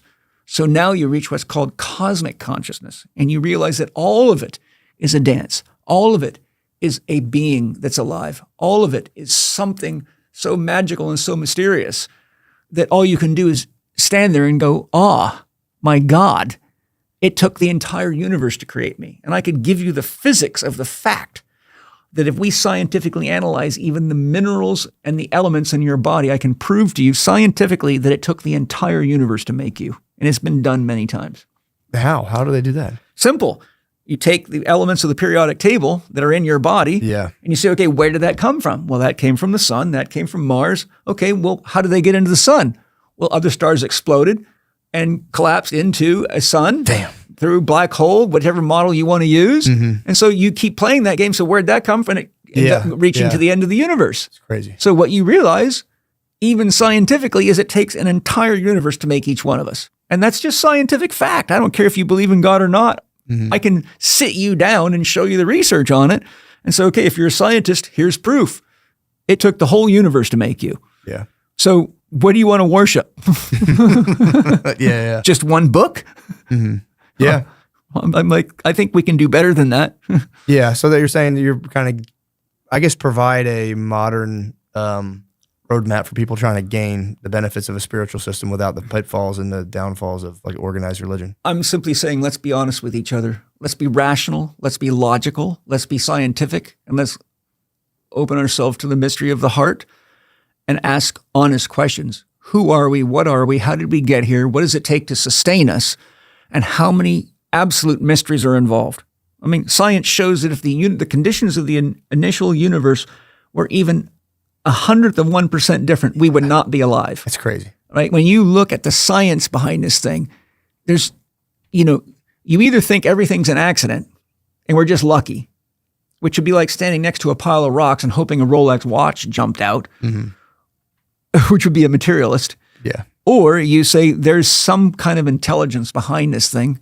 And the biggest form of intelligence that we can come up with is a thing called God, because we don't have another name to give it. It just means something so wild I can't even put a name on it. So we'll just call it God. By definition, God means that for which there is no other. By definition, God is the only being that can create and sustain itself. None of us can do that, right? It takes a God to create and sustain itself. So when you really understand what the word God means, that's capital G, capital O, capital D. Capital G, little o, little d in Spiritism means the highest power of any belief system. This is why you've got a Christian God, a Muslim God, or this God, or that God, and they war like hell with each other. Yeah. Well, I mean, what do you call someone that's at war with themselves? Crazy. Yeah. Okay. Well, the God I'm talking about, that for which there is no other, is not at war with itself. Look up in the stars at night. You see nothing but harmony and beauty. Yeah. It's when you're lost and confused down here and you worship a God that'll burn you in hell and has all these rules and regulations, you realize, okay, we need to reevaluate our idea about God. So that's the difference between religion and spirituality. Religion is based on belief systems that are closed, and spirituality says, I'm on an open quest to explore what it is that creates me and how I can have a healthy relationship with it and love and respect the fact that everything that's here was created by the same intelligence and I'm part of it. So why not love and respect it? I love the Sufis are the mystics of Islam. If you really want to understand religion, you always got to go to the mystics because they're the ones that broke out of the dogma and had their own religious experience. But the Sufis, the Sufi mystics say, there is no God but God. I worship everything and everyone. That is somebody that understands what God means. I gotta go pee. We'll do like a 10-minute wrap up, and I do have one more question for you. Go for it, baby. Are you, Josh, you recording? All right, so sorry, we had to take a pee break. My question is, and I think this kind of applies to religion, somehow organic farming, it all kind of ties together, where I feel like the reflex for kind of these like very restrictive religions and all this stuff, and even like kind of this like war with like weeds in the soil through like pesticides, it makes sense from like, if you think about our escape from nature, which was like a nightmare to live in the jungle, be getting mauled alive. Like you going back way. That's the conception I have of it. It was terrifying. Yes and no. Yeah.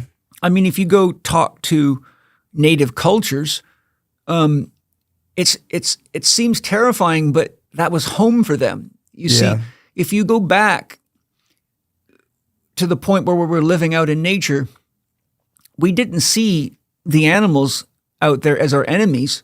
We saw them as our family, and we had respect for grizzly bears. We had respect for poisonous snakes. We saw everything in nature as a being with its own intelligence. And so if you study native cultures, you'll see they studied these animals. They learned things like tool making from crows. I don't know if you know this, but crows have a brain that's as big as ours for body size, if not bigger. They have a language of over 400 words, and they have advanced tool making skills. And most people have no idea. Yeah, I knew they could crack nuts, but I didn't know. Oh, no, they can. I've seen film of crows hand making tools that are very complex. They can make tools more complex than chimpanzees can. Damn. And they've got a language of between 400 and 500 words. Okay, that's pretty impressive. But the point is, if you were living out there with them, you would learn about how spiders weave things. You would learn about how birds put nests together. You would learn how bears fish. I mean, if you actually were out there in nature, you'd realize that each of these beings has a level of intelligence and is doing something in nature that is important. There is no accidental beings out there. So if you live in reverence and you realize that taking more than is necessary is a threat to the existence of another being, then you don't just go rape all the bees for honey and steal all the eggs, because then you wipe out your own survival system. So those people did not have this us against nature. They were nature. Yeah. And it's only as the industrial age began to come on that we begun to shift our orientation to man against nature, which is largely we want more space to do what we want to do, right? And we want to take these people over so we can do what we want to do. So you'll see that as our technology and our tools got more and more advanced and we got more and more scientific, we started getting more and more disrespectful to what creates harmony in nature and more I-oriented, more what do I want? Not how does that affect the rivers? How does that affect the oceans? I mean, so if you take that to now and say, well, look what we got. We got a bunch of germophobic people that are scared of the dirt, that poison everything they eat, that wash their hands with antibacterial soaps, that have wiped out their microbiomes, that have brains that are collapsing, that have kids that are sick, that have constantly got to take pills, who are at war with each other, who have an organization called the CIA that says our work will be done when no one knows what the truth is. Well, when your government has an agency whose mission it is to make sure nobody knows what the truth, you have to ask yourself, well, have we gotten more or less intelligent? Yeah. Have we evolved or are we devolving? When we don't know the principles of nature and we're so seeding the skies with aluminum and barium trying to control the sun, and we're making fake global warming by billionaires to make the rich rich and the poor more poor. I mean, we've gotten so far from the truth of what life is and what it's all about that it's going to, and it is costing us dearly. The United States last year spent $3 trillion to manage diabetes. That's one illness. Damn. One illness. The United States defense budget, which is the most expensive in the world, is $1.9 trillion. We're spending $3 trillion a year to manage diabetes, which is a problem of eating food that is not high quality, that has no nutrition, and eating too much sugar, which is highly addictive. Sugar has been shown by Candace Pert to be as addictive as morphine and heroin, and it's laced in everything. It's in bacon, it's in meat. We've gotten to a level of trickery in business and in politics to the point that we can't trust each other anymore. How much money is being spent to turn our iPhones into spy devices, to turn our televisions into spy devices, to turn refrigerators and vacuums into spy devices. The NSA, Edward Snowden showed us the NSA has been collecting information on every one of us all the time. Like, we've actually got an autoimmune disorder, right? We've got enough nuclear weapons to destroy the planet 179 times over. So we've become so afraid of each other that we're actually spending all our time, energy, and money to defend ourselves against each other while destroying the very support systems that keep us alive. So you have to ask yourself, who had it better, the natives or us? Yeah. Natives thought 7 generations ahead. As a general rule of thumb, native societies thought, if we do this, will it enhance or diminish the next 7 generations of our people?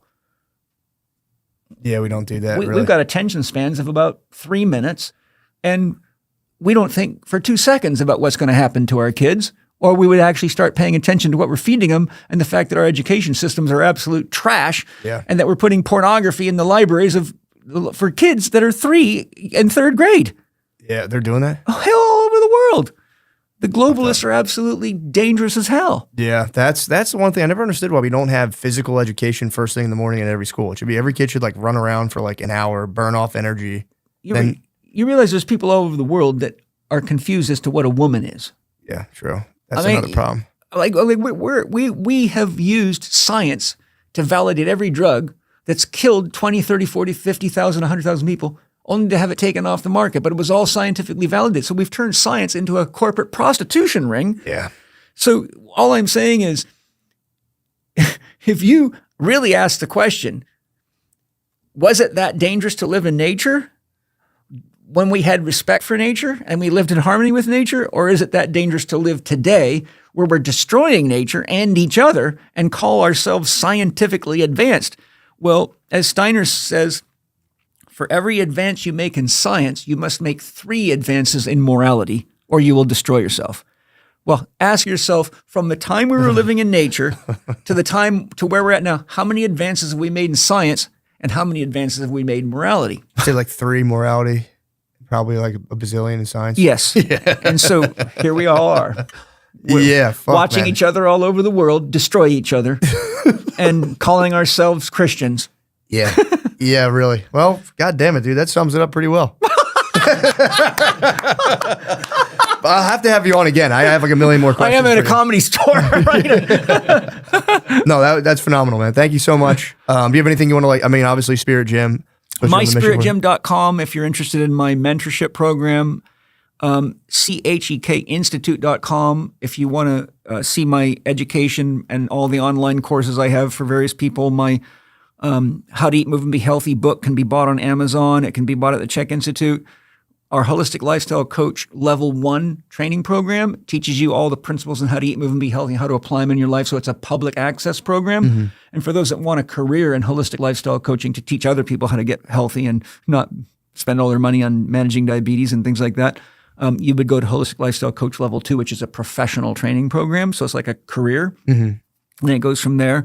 The CHEK Academy can be explored there. That's our 5-year academy program, which is a mix of online training and hands-on training. And it's multidisciplinary. So we have medical doctors, chiropractors, osteopaths, nurses, acupuncturists, strength coaches, personal trainers, massage therapists, and people just changing professions. It's a fully complete system of education. My YouTube channel, where I have about 1,200 videos I've done for public service on almost everything, which I think you've seen is Yeah, that's how I found you, just watching those. right. So it's youtube.com/Paul CHEK live, Paul Check live. So there's tons I put on. That's where I do my public service work and say, look, if you've got plantar fasciitis here, this will help you. If you want to know how to get yourself healthy, do this. I've poured thousands of hours into doing that for the public. So those that can't afford me or want to get a taste before they spend money can go to YouTube. And my podcast is Spirit Gym with Paul Check. Okay. And there's over 300 episodes with the greatest minds I can find all over the world. Scientists. It's undeniably funny. Really? Trump too. Unfortunately, it is really funny. T2 is hilarious. Yes. Well, yeah, you did give us the day off and force us to go vote in Pennsylvania about 4 times each. I did. You gave us the names. You told us to pick out gravestones, our 4 favorite ones, Yes. and cast votes for You Trump. could have And voted for me. that's true. Somebody should have voted for me. I wonder what your numbers were like in Pennsylvania. You probably got some nice write-ins for real. I don't know. And they I didn't- count those as Trump, No, I by just the went way. as me. I didn't vote. Oh, I could have given someone my vote. that's awesome. I am undeniably a Trump enjoyer. There's no denying that. Support. I'll let the troops handle that. I'll let the Patriots take care of that. Sure.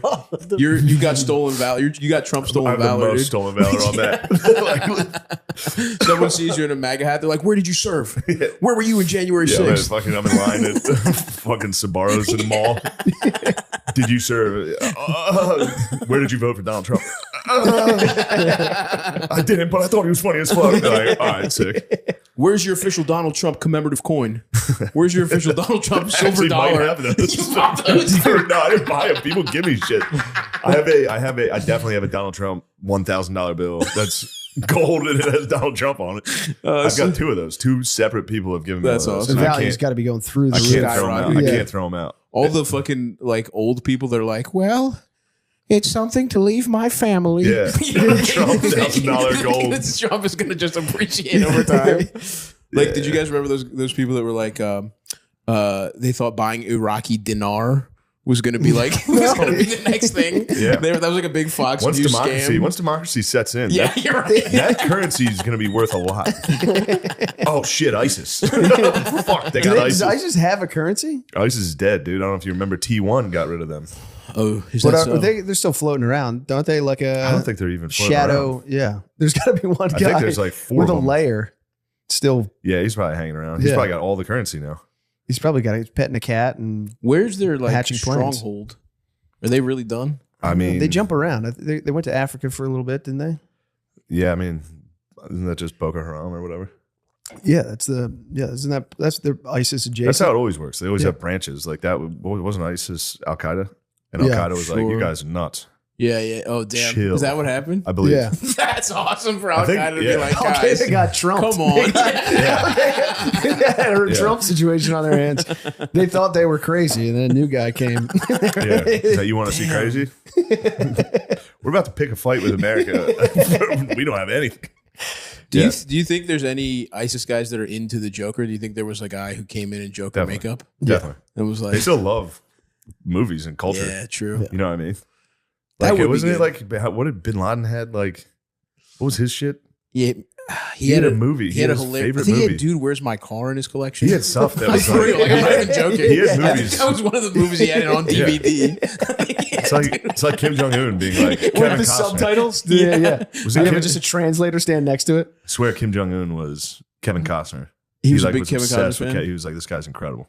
Bring him Yeah. out. And they're like, we can't get him. He was like, you're dead. Wow. He executed a guy for not bringing For him not Dances with Wolves. He was a huge Chicago Bulls fan. He did too. have Rob. Ill. That was ill. That not was- Un. Oh, that was ill. Yeah. He was Elvis, right? Didn't he? Wasn't that like a big thing? Didn't he get to visit Graceland? Graceland once? Who? Kim Jong Un? I think Kim he Jong did. Il. Il Il yeah. was the new guy. His dad. No. Oh, Un Il is was the old one? Yeah, Un is Nice. the new one. Kim Jong Il was Kim Jong Un was I swear. the new guy liked Dennis Rodman.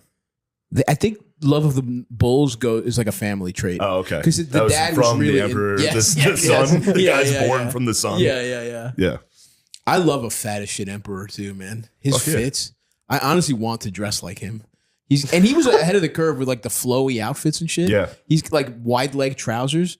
That's how like gay guys dress now. That's like cool. You go to even kids all wear. That was Kim Jong Big Un, legs? dude. Big legs, flowy garments, dude. Kim Jong Un fucking dresses awesome. I think they're headed over to Ukraine, Russia. yes, they're all Sending the jacking bros, off. and they just got the internet, so they're all jacking off to porn. They lost an entire battalion to fucking Pornhub. Oh, I mean, man. you saw those trenches I was showing you. You could catch a couple Yeah. in there. You Yeah. could catch a jack off in Ukraine, easy. No problem. So And, then the guy peeks around the corner. You go, oh, get fucking lit up. Oh, fuck. Having a drone fly over you as you're beating off. As you're beating and off, you know, Just drop a grenade. the whole world's gonna see you going. your little ass malnourished North Korean dick. Do they feed the soldiers well? I bet they At do. least? No, right? Probably not that great. So- I'm sure they have like 20 of them that are jacked, Yeah. and they march. Yeah. The King's Guard, like the official guard, he Yeah. probably has some sexy guys out there. But yeah, being deployed, because they're the troops that he can do without. He's not Yeah. sending Russia his number one Yeah, guys. he's not. He's sending guys that are gonna get addicted They're- to porn immediately. Oh, maybe it's a pornography purge. True. Maybe they fucking jettison their horny soldiers to Russia. They'd get me.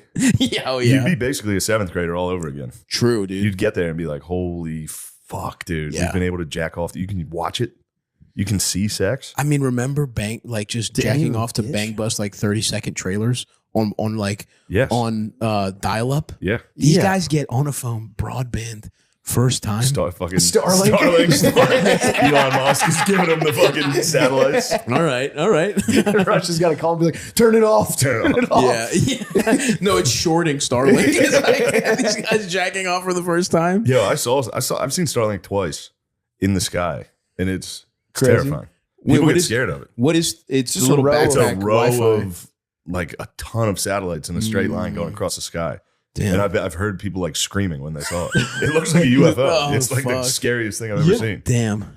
You ever see it? Yeah, I've seen images of it. Yeah, it's It's on not a satellite. regular satellite. It's like No, it's a ton of satellites in a line. Interesting. I saw a homeless guy see spinners for the first time, like back in the Oh, 2002. Latrell Sprewell's, like the Sprewell rims. Yeah. That's awesome. And yeah, I thought it was very funny. He's like, what the fuck?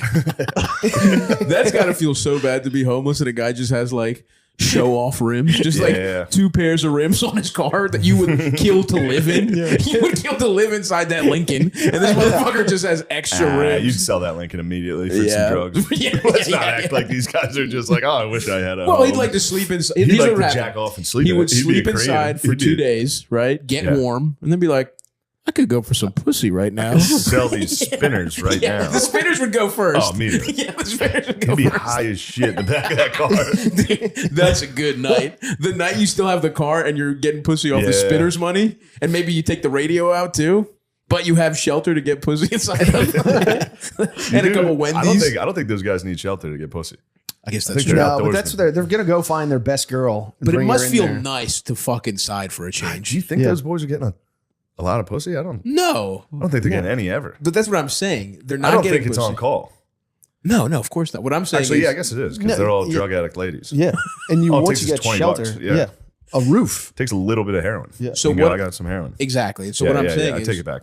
well, no, I don't think they're fucking that much. I But think once, those boys are getting sucked constantly. no, What is your theory? What? No, I'm just saying they don't fuck that much. But this guy with the Lincoln, his first night, sells the spinners. It's the best of both worlds. Before he Yeah. has to sell the car whole cloth, Yeah. he gets to have it, buy pussy for $20. Or Yeah. and he might, maybe $40. Maybe You he's just like, no, splurging. it's not you have to buy it. You go, I have some heroin. Oh, true. She's in the car. You go, you're going to have to give me head. I And think then you that's go, and then you go, understood. you're not getting any heroin. Well, that's you, bitch. Get out of my Lincoln. They're doing all the same stuff. You're like, this is gonna last forever. yeah, dude. Yeah. Dude. From here on out, I'm turning things around. That's One more hit. One more blowjob. And you're done. and then And I'm Okay. getting a job. dude, if you could like bottle and put that into your like the happiness that guy feels, Yeah. the first time he does like a good quality heroin and gets sucked off, that feels better than anything we will ever experience. I don't know. I feel like I've experienced versions of that all the time. But addiction, Oh no. like I mean, I guess giving yeah. into your vices. I'm talking about just like the idea of like getting one paycheck and being like, I'm the richest guy of all time. Yeah, but you I'm don't going out. I'm getting pussy. Yes, true.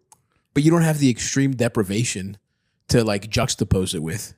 You know what I mean? Going from absolutely nothing, Yeah. The living on the street. living on the street, getting no head whatsoever, to, you know what I mean? Unless you've done something awesome with your money. These guys are making eyes at each other. I'm just smiling at Steven. I'm happy to see him. And I know he's probably spinning in his head because he hasn't spoken yet. No, I was laid out. I was camouflage. I felt He good. gave us the Lincoln, the rims. Oh, thank you. I was sitting here, and then I was like, if Shane accuses me of not talking, I'll be like, I'll give you the whole straight thing. Steve, I got you, brother. Thank you so I much. was just checking in. I wasn't Which was criticizing. such an awesome thing. It's like, I haven't seen Starlink, but I did see I see your rings for the first time. It's pretty much you could have, if I had an fMRI machine in my brain when he said that, and I thought of the spinners, and I was like, he said it. Yes. No, I'm so happy to be podding. You know, on the record, I've been trying to get you clear of your. You've got like so you're the USSR and he's Sabonis, and you won't let him come over. You know No, what it's I not mean? him. he's No, mine. no. If he does another podcast before he does mine, now he's free. He's done Okay, enough. all right. Good. I said it on my own terms. Yeah, You make your own because terms, I've been trying to big get man. Steve. No, I'm saying, you know what I mean? Yes. Yes. Yes, you're a loyal man. That's true. Yeah. But man, I remember seeing Steve for the first time. Maybe it was the original Tires pilot, or maybe Yeah. it was even that. It was probably that, right? With the King sketch. When did you guys Yeah. do that? Yeah. Was that first? During 2 summers ago, right? I just remember seeing this 3? motherfucker and being, I'm like, that's a star, baby. No. He's a star. That's the I was like, Yeah. I love that guy. I don't know. He him. reminds me of Tom There's- Cruise. That's what it is. So what? Well, whatever. I'm going to take that as honest to some I degree. am on. No, Oh, yeah. I am I honest. mean, you have star qualities. Stop. You do. Okay. All right. I'm trying to be nice, dude. I can't tell. You have You star just said I qualities. look like Tom Cruise. I obviously didn't say don't look look like like. Tom. Yeah, but you wear cool jackets. You want like a leather Top Gun jacket. No, I don't. In your head, You you're don't? Tom Cruise. No, I don't want a leather top in my head. Yeah, yeah, you are. Which is A fine. period of time in my life, maybe. Yeah. 20 years ago. 20 years ago. People changed. I mean, hold on. 20. You thought you could ever pull off Tom Cruise? That's crazy. I remember I literally had a friend tell me, he's like, do you actually think you're sexy? You still think you're sexy. That's Men awesome. can be. What? You still think you're sexy. Why? What, first of all, I know you what would the problem? No. Hold on a second. What if I did? Who cares? Oh, so that's care. that's Why? a tough admission, If Steve. you think you're sexy, I'm going to be mad about it. Why? Because you're not. No, I know I'm not. But here's the thing. And I'm your friend and I'm here to help you. But you're sexy. No, I'm fucking not. Dude, stop. All right, that's a good. That's a good. That's good, man. That's good, Steve. Good work. All right, what else? The Ravens are on. If we lose to the Bengals, I'll Look at fucking them kill coming out of that myself. purple tunnel. I also distinctly remember that I was trying to shoot, some sort of short. And this is, again, I was probably like in my late teens. And I had a running sequence.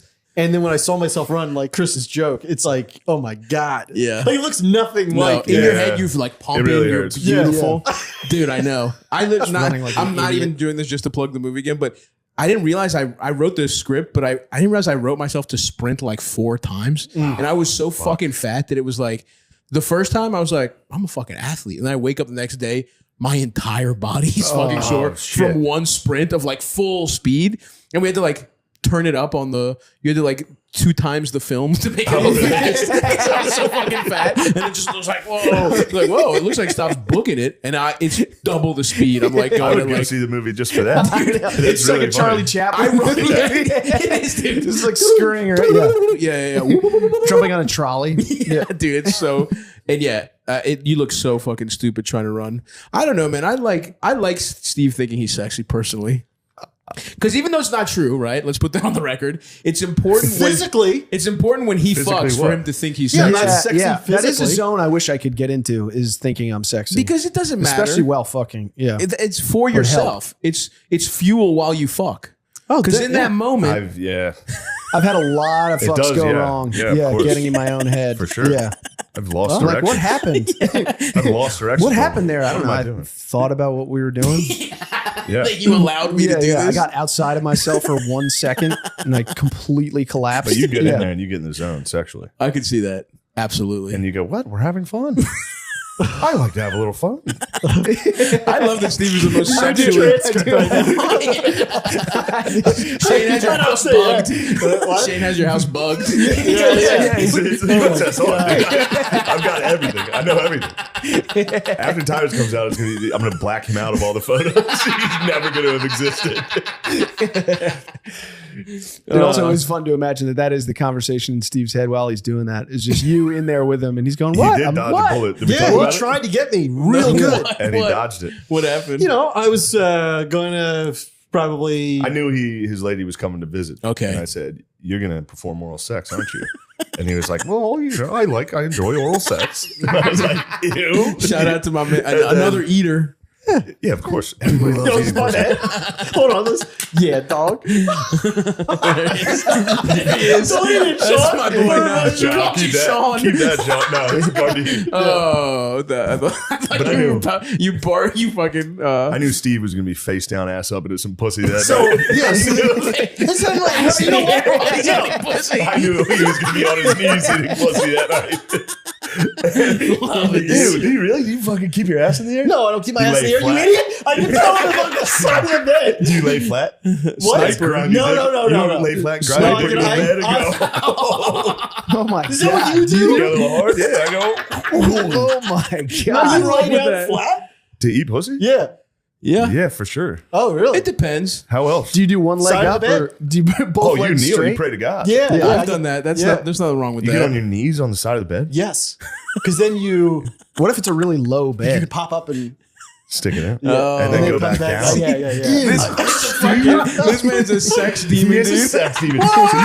So you pop up, stick it in, and then go, ooh, I want a taste of that. I want to get back down there. Holy fuck! He fucks and then You're eats again. awesome, dude. What's that? Yeah. You're- You gotta get You're that a rhythm of feeder, like dude. You keeping are it going. a pig in the trough. I love it, dude. I love it. Get in there, Steve. That's how you should. You fuck like a R&B singer from the '90s. You know what I mean? I got wood floors. That'll fucking kill my knees, dude. That doesn't hurt your Need knees. some carpet. You You need lay some down. carpet. You lay down. You're a prepared lover. You lay down a blanket or Sometimes a I'll throw a pillow down. Sometimes no. Wow. Yeah. But- Sometimes no. Sometimes you say we're getting a little. The pain Yeah. is part of the pleasure. The You pain just on his knees take care is of part of business. the pleasure. So Also, he the moment was that all worked, day yeah. just Yeah, I like knew he was going to perform. you're gonna think of me, and he was like, I was like, good lord, because obviously I was gonna. And then when it was over, I came out of the bathroom and I out loud was like, yes. And she was like, what? I was like, then I told her what happened, and He I didn't think of it remembered at all. while he was in the bath. He didn't think of it during the Yeah. feeding. He was lost in the Feeding. feeding. That's right. Shut up. The feeding. He was receiving nutrients. Ew, you are a fucking vampire, dude. You're a Pussy fucking vampire. Nosferatu. Yep. Moth juice Nosferatu.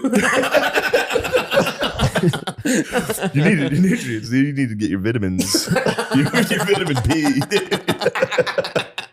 So you eat your vitamins on your knees. You stand up. You dip your dick in. You go Don't back. say dip your dick You in. dip your dick in. You check the oil. You go back down. Back to your You're mocking this like It's awesome, dude. I support it. It's I just support funny it. that you do it. It is. You understand? But I love that. He's a sexually liberated man. Totally sexually liberated. I'm the Despite- opposite. I'm totally Yeah, repressed. yeah. You're Jewish, right? Yeah, he has no culturally. God. no. Love that. Culturally, yeah. Respect, dude. I grew up Greek Orthodox, but I'm godless as well. Yeah. And I think but even a little early religion will repress you no matter what. Yeah. I think it's probably a good thing.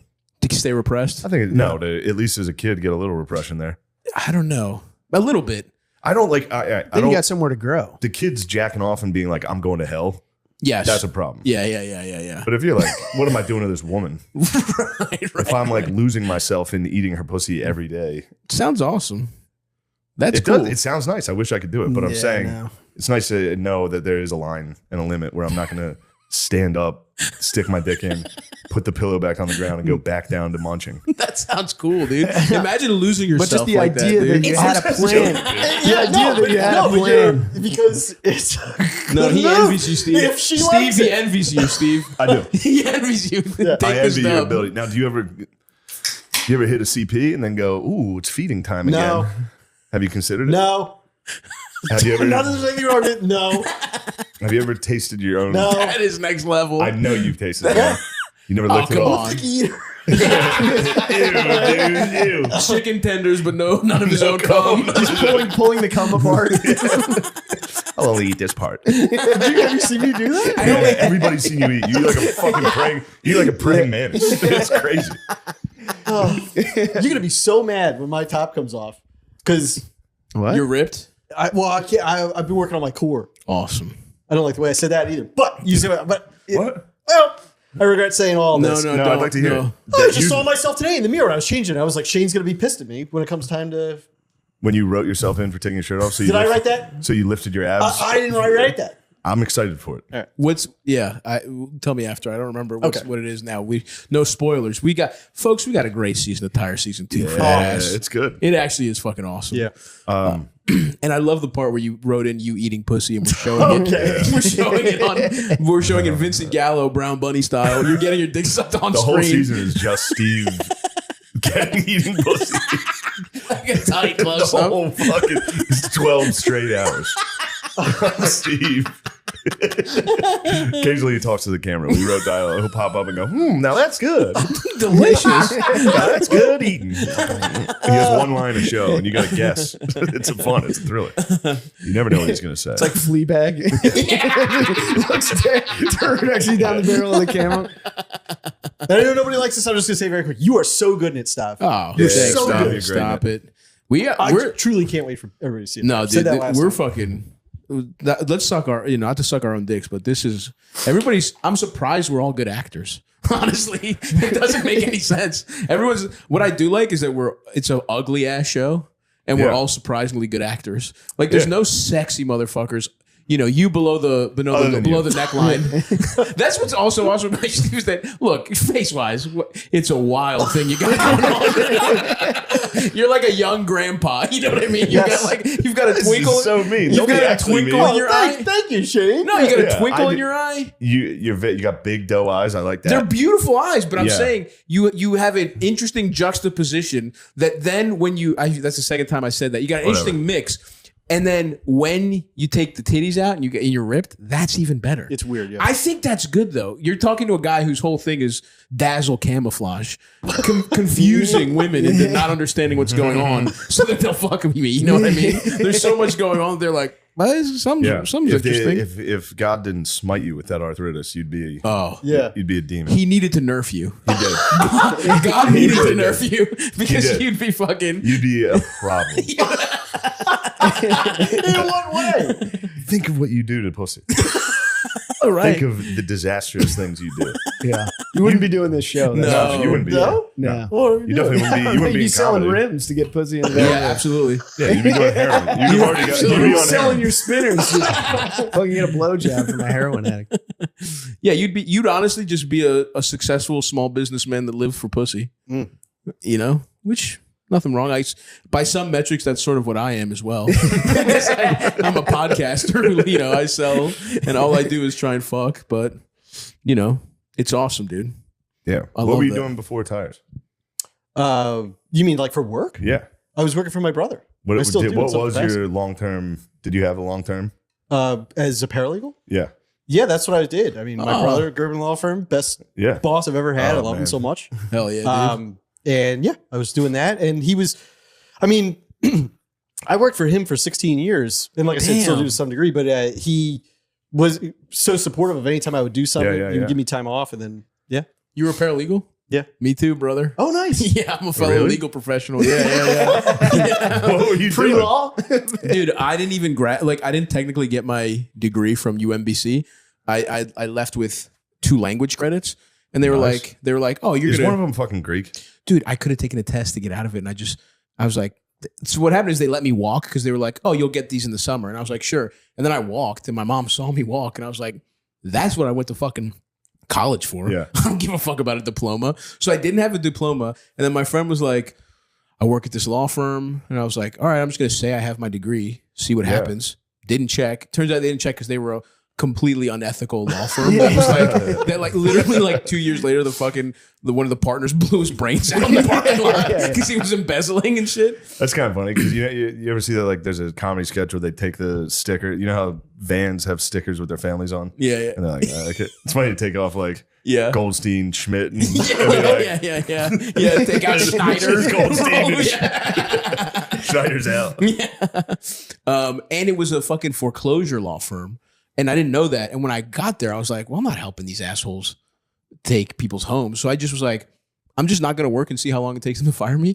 It took them a year, dude. I just had a job. I mean, and it was that awesome. one guy had a lot going on. Yeah. He wasn't really worried. Maybe that's what did it. Maybe he was like, holy shit, this fuck, guy we're forged his resume. losing so much money. Gotta have principles. It was such a fucked up place. What did paralegals do?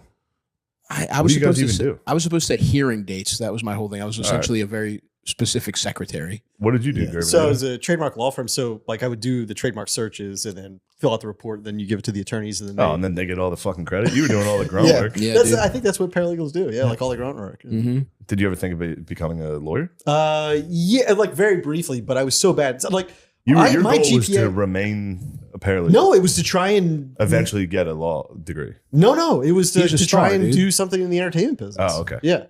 Of course. And yeah, I also had like a 1.4 GPA from Drexel. Oh, yeah. Damn, dude. Yo, I forgot you were a stupid. terrible student. Yeah, he's dumb as He's shit. smart. Dude. Oh, we talked about this. I guess forgot. that's like Yeah. the old Simpsons joke about Millhouse where someone calls him a nerd and he's like, I'm not a nerd. Nerds are smart. Just appearing nerd coded but being fucking dumb. It's an awesome having and a being 1.4. one for at Drexel, It might have bro. been a 1.7, but it was definitely What did you it was the fail? end of my scholastic career, unfortunately. Yeah. What? What was the like? Do you remember any like particular scholastic failures? Yeah. Well, I mean, all because we talked about it last time. I first okay. gone to George Washington. I failed out of there. I went to Delco Community College. Failed out of there. Felt out of Delco Community College. Hey, And those classes are tough. went delivered mail. Then worked for my dad at the business. Delivered now. mail? Yeah, you were a mailman? Yeah. Isn't that briefly. hard to Mailman. do? Yeah. Isn't that hard to like get Yeah, into? especially because my vision was really, really bad at the time, and so cheated on the driving test. Everybody's getting mail. Everyone's getting And the issue was I was like I forget what they call, but it wasn't like I had a mail route. It was like I filled in for whoever was sick. So it was always new route. It was just Auxiliary mailman, dude. yeah, Utility casual player. carrier was the term. Casual carrier. Casual Sounds like carrier. a Sounds fucking like giving- AIDS. Yeah. spreading AIDS. Did you have like a jeweler's glass to read the addresses? No, I had like reading glasses that I constantly like put on and take off. And, Yeah. yeah. Casual carrier really, it does sound like the Johnny Appleseed of AIDS. Going from fucking public bathroom to public bathroom, hitting up Craigslist. It's just fucking Hey, bug- Beyonce's taking her clothes off. Yeah, That's I a saw commercial. some I've fun never on seen the this TV. commercial. Ooh. In front of goddamn. children, that's good to have sex and then kids. Okay. Fucking, Confuse everybody. dude, fucking repressed Catholic. Dude, let's show those How titties old off. is she now? 45. I have no idea. That was my guess, Oh, I too. thought- That's the I number that thought popped into you my were head. more of a pervert than I Yeah. thought, dude. No, you know what? Actually, hold on. I don't know how old Beyonce. I'm going to say 39. Yeah. I'm going to say 39. I'm good, bro. Just Google I what age bet- Beyonce is. Yeah, I think I'm going 40. So wait, Okay. I'm 36. Exactly. That's kind of the math I Yeah, did. she's probably like 41.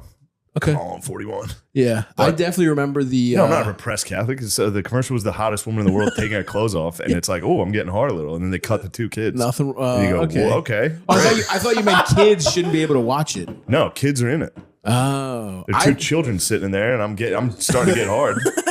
And then the cut literally happens. just- yeah, Your dick cuts is to hard two and it cuts to kids. two kids. Okay, It's literally okay. zooming in on Beyonce's ass while she takes her jeans off. That's okay. I thought you meant And little then boys two- watching football aren't Two allowed to little look at girls, two Beyonce. twins. Oh, And and it's twins. and just like that, it's twins. And It's like the they've Tyler got that in Durden your brain. flash. Is that what you're saying? Yeah. Subliminal messaging. Yeah, dude. If they've already got, oh, you're right. Twins. How's your dick not supposed to get hard when you see twins? 43. Oh, there you go. Yeah. There you go. That's Gerv. pretty good. Yeah. I'm gonna say it. Beyonce is pretty. One of a legendary piece of ass. I think and a beautiful woman who I definitely back in the days, we're of the generation where we have a lot in common with those North Korean soldiers because internet wasn't that That's available. what I mean. Yeah. Those guys are literally what we were. And I jacked off to video, like MTV videos. I remember 03 Bonnie and Clyde jacking off to that. I remember There's a video. Yes. No, Yeah. my first Just there's that was the Drexel movie. degree. The movie The Getaway. The Getaway. Yeah. It's an intellectual. There's that Drexel degree. Oh my god! I did carry a 1-4 GPA. Well, that's where me and Steve, being horny. That's where actually this side of the podcast aligns. I think I have a little age on you because I was squiggle porn. Squiggle porn. Yeah. Me too. Yeah. Yeah. I just didn't have cable. We didn't get cable until they got satellite TV from Greece, and my dad got it, and there was no squiggles on satellite. So there's no way to look at like a floppy green tit or whatever through the squiggles. You said The Getaway? Yeah, The Getaway. Oh, It was yeah. With Alec Baldwin. Sure. And Who's the chick? You're jacking off to Alec Baldwin.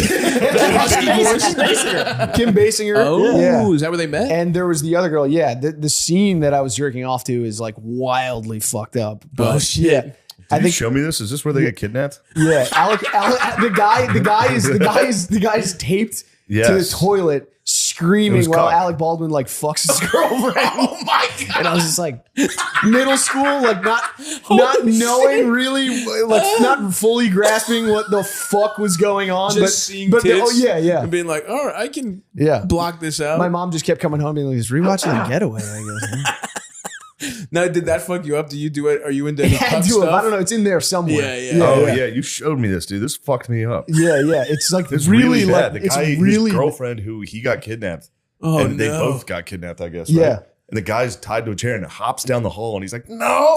Yeah. Jesus No. And then Christ! he leans in, and the girl's on top, yeah. like riding the guy, and he's like, "No!" She's into it. Yeah, she's Like totally he's into it. screaming. It's like devastating. That's crazy. Yeah. It's I horrific. mean, I guess that's better than jacking off to someone getting raped while the guy's in the Yeah, chair. it is, Yeah. But still It's not crazy good. we wrote that into tires, though. And Steve actually Steve insisted on fucking my penetration. girlfriend, and I go, "Don't let him put the pillow on the floor, honey. You'll never recover." Once the pillow's on the floor, That it's means over. it's It's like a dead. shark with blood in the water. Once there's a single pillow on the floor. Gordon gets a drop of vitamin B. that scene, it's just a scene I wrote, just being like, "No, but it works." Yeah. Trust me, every kid in America is going to be jacking off the tires. You got to get him young. That's all we want. Longevity in Season the 2 of career. tires is for boys to jack Boys off. to beat off, dude. There's tits in every episode. Oh, there was a bikini episode. I wonder if one kid in America caught a jack off. Oh, somebody probably beat off Now to they Karen. have porn. True. Yeah. If I we don't would've know, put but I that out had like trick or treaters and one. I mean, he had to be like 8 or 9 talking to me about the show. That kid might have Really? jacked off to Karen's Sounds like ass. his dad sent him. Was his dad true. standing behind him? His dad was not, but he did say that. Like my dad. Yeah. Well, yeah. That's nice. You're a fucking neighborhood celeb. Yeah. All right. This podcast is brought to you by Prize Picks, the best place to get real money sports action. Prize Picks, run your game. Shut the fuck up, dude. Prize Picks is the best place to get real money sports action with over 10 million members. Dude, it's crazy to be in the other room laughing. Literally just sitting over there laughing at me. Shut the fuck up. You guys wouldn't be laughing if you knew that over 10 million members and billions of dollars were awarded in winnings. Prize Picks has made daily fantasy sports accessible to all. You just pick more or less on at least 2 players for a shot to win up to 100 times your cash. Run your game all season long with Prize Picks. So I would, you know what I would think, Christopher? Yeah. November 10th, Eagles Cowboys. I think Saquon Barkley is going to get way more than 85 yards rushing. And good Lord, if that's the number, it's definitely that. Jalen more or less than 214 yards passing. Who the fuck's Jalen Moore? Jalen more or less. Jalen. Yeah. I was like, what the What fuck? the fuck is? When did he take over? I'd say more. Yeah. The Cowboys, you got to go against the Cowboys and everything at this point. You know what? That's what scares me. Dak's hurt, Yeah. right? Is Dak out? Yeah. I Hamstring. bet you the kid the backup's going to come in and Cooper Rush. going to play a little. Anyway, Stav, you know basketball. Celtics Bucks on this side. Yeah, I know. So the fucking Sixers. Do you think Jason Tatum will get more or less than 29 points? You're saying less. Oh, Stavi's pick, less. Sixers Hornets. Tyrese Maxey's going to go for more than 30. He's the only one that can score. No, he just got hurt. Tyrese Maxey is going to go less. He's got hurt. He's out. Wait, for real? Yeah. When? Last against the Clippers? Yeah, he got a hamstring thing. So Jesus he's down. Christ. For They a might couple- not win a game. Yeah. What are they? Yeah. 1-6. Yeah. You can now win up to 100 times your money on Prize Picks with as little as 4 correct picks. Prize Picks is the best way to get action on sports in over 30 states, including California, Florida, Georgia, and Texas. Prize Picks is the only real money daily fantasy platform with an injury insurance policy. So your lineups stay in play, even if one of your players gets injured. If your player leaves in the first half and doesn't return, Prize Picks keeps your lineup live. What if you Holy pick shit. Maxey and then he's hurt? Do you get the money because he went under? Yeah. I don't know. The Prize Picks is not responsible for this. Sign up today and get $50 instantly when you play $5. You don't even need to fucking win to receive $50 bonus. It's guaranteed. Prize Picks, god damn, also offers weekly promotions that can lead to big payouts like Taco Tuesday. Each Tuesday, Prize Picks discounts select player projections up to 25% to provide even more for your value for your lineups. Holy shit. Prize Picks is the best way to win real money this football season. With which players are going off? Which ones aren't? Make your picks in less than 60 seconds to turn your sports opinions into real money all season long on Prize Picks. Chris, I think it's time to download the Prize Picks app today and use code DRENCHED to get $50 off instantly after you play your $5 lineup. That's code DRENCHED on your Prize Picks app. It's fucking forever, dude. It's never going to stop. It is now 3-4 minutes. The Prize Picks better fucking pay up, dude. Next, we're gonna have to put a tab in there. Will we go more or less on the ad read? More. That's code DRENCHED on Prize Picks app to get $50 instantly after you play your first $5 lineup. Prize Picks, run your game. This episode is brought to you by BetterHelp. It says, take a moment to say thank you to someone in your life. I'd like to thank my mommy. She's so sweet, and I love her so much. And next week, tune in, I might thank my daddy. This month is all about gratitude, guys. That's what I'm trying to say. And along with the person I just shouted out, my mommy, there's another person we don't get to thank enough, ourselves. It's sometimes hard to remind ourselves that we are trying our best to make sense of everything. And in this crazy world, that isn't easy. Here's a reminder to send some thanks to the people in your life, including yourself. That's a great thing. You should always say, thanks. Every time I get out of bed, I go, thanks, Matt. Good job, buddy. You're the fucking best. If you're thinking of starting therapy, give BetterHelp a try. It's entirely online, designed to be convenient, flexible, and suited to your schedule. Just fill out a brief questionnaire to get matched with a licensed therapist and switch therapists at any time for no additional charge. Let the gratitude flow with BetterHelp. Visit BetterHelp.com/MSSP today to get 10% off your first month. That's BetterHelp, HELP.com/MSSP. Lucy is made for your nicotine routine and delivered straight to your door. It's 100% pure nicotine and always tobacco-free. Lucy isn't like every other nicotine pouch company that's owned by Big Tobacco. They're like the mom and pop shop of pouches. Have you heard about Breakers? They are nicotine pouches with an extra surprise. Each pouch holds a capsule that can be broken open to release extra flavor and hydration. If you know about your pouches, you know that the nicotine doesn't hit instantly, and neither does the flavor. The geniuses at Lucy came up with a brilliant way to fix both of those problems. They put a mini liquid capsule inside each Breaker's pouch. I mean, that just sounds great. The only thing better and faster and more convenient than the little flavor blast of the liquid crystal hydration technology would be to just inject it into your veins, which, thank God we don't have to do that. Guys, let's level up your nicotine routine with Lucy. Go to lucy.co/drenched and use promo code DRENCHED to get 20% off your first order. Lucy has a 30-day refund policy if you change your mind. Again, that's lucy.co and use code DRENCHED to get 20% off. And here comes the fine print. Lucy products are only for adults of legal age, and every order is age verified. Warning, this product contains nicotine. Nicotine is an addictive chemical. You know what we all need to get more of? Off our ass. Off of our asses with bold flavors and a refreshing citrus kick. Mountain Dew will get you off your ass and have you feeling like you're on an actual mountain. A mountain where the weather is always perfect, your friends are ready to hang, and a day of epic proportion awaits. I think crack might sue Mountain Dew for stealing the benefits. I think that's what crack does, but also Mountain Dew does that as well. It makes you feel like you're off your ass and that you're on a perfect mountain, when in reality, you might not be on a perfect mountain. You very well may be on a very, very, very, very shitty couch in a very dirty house. Guys, what is my favorite flavor? Oh my God, it's obviously Baja Blast, Code Red, Voltage, and Original. I mix them all together and I fucking chug them all day and I just bang shit out and get stuff done, dude. Talk about what game/activity I'd play with friends after drinking the blend of all the Mountain Dew flavors at once.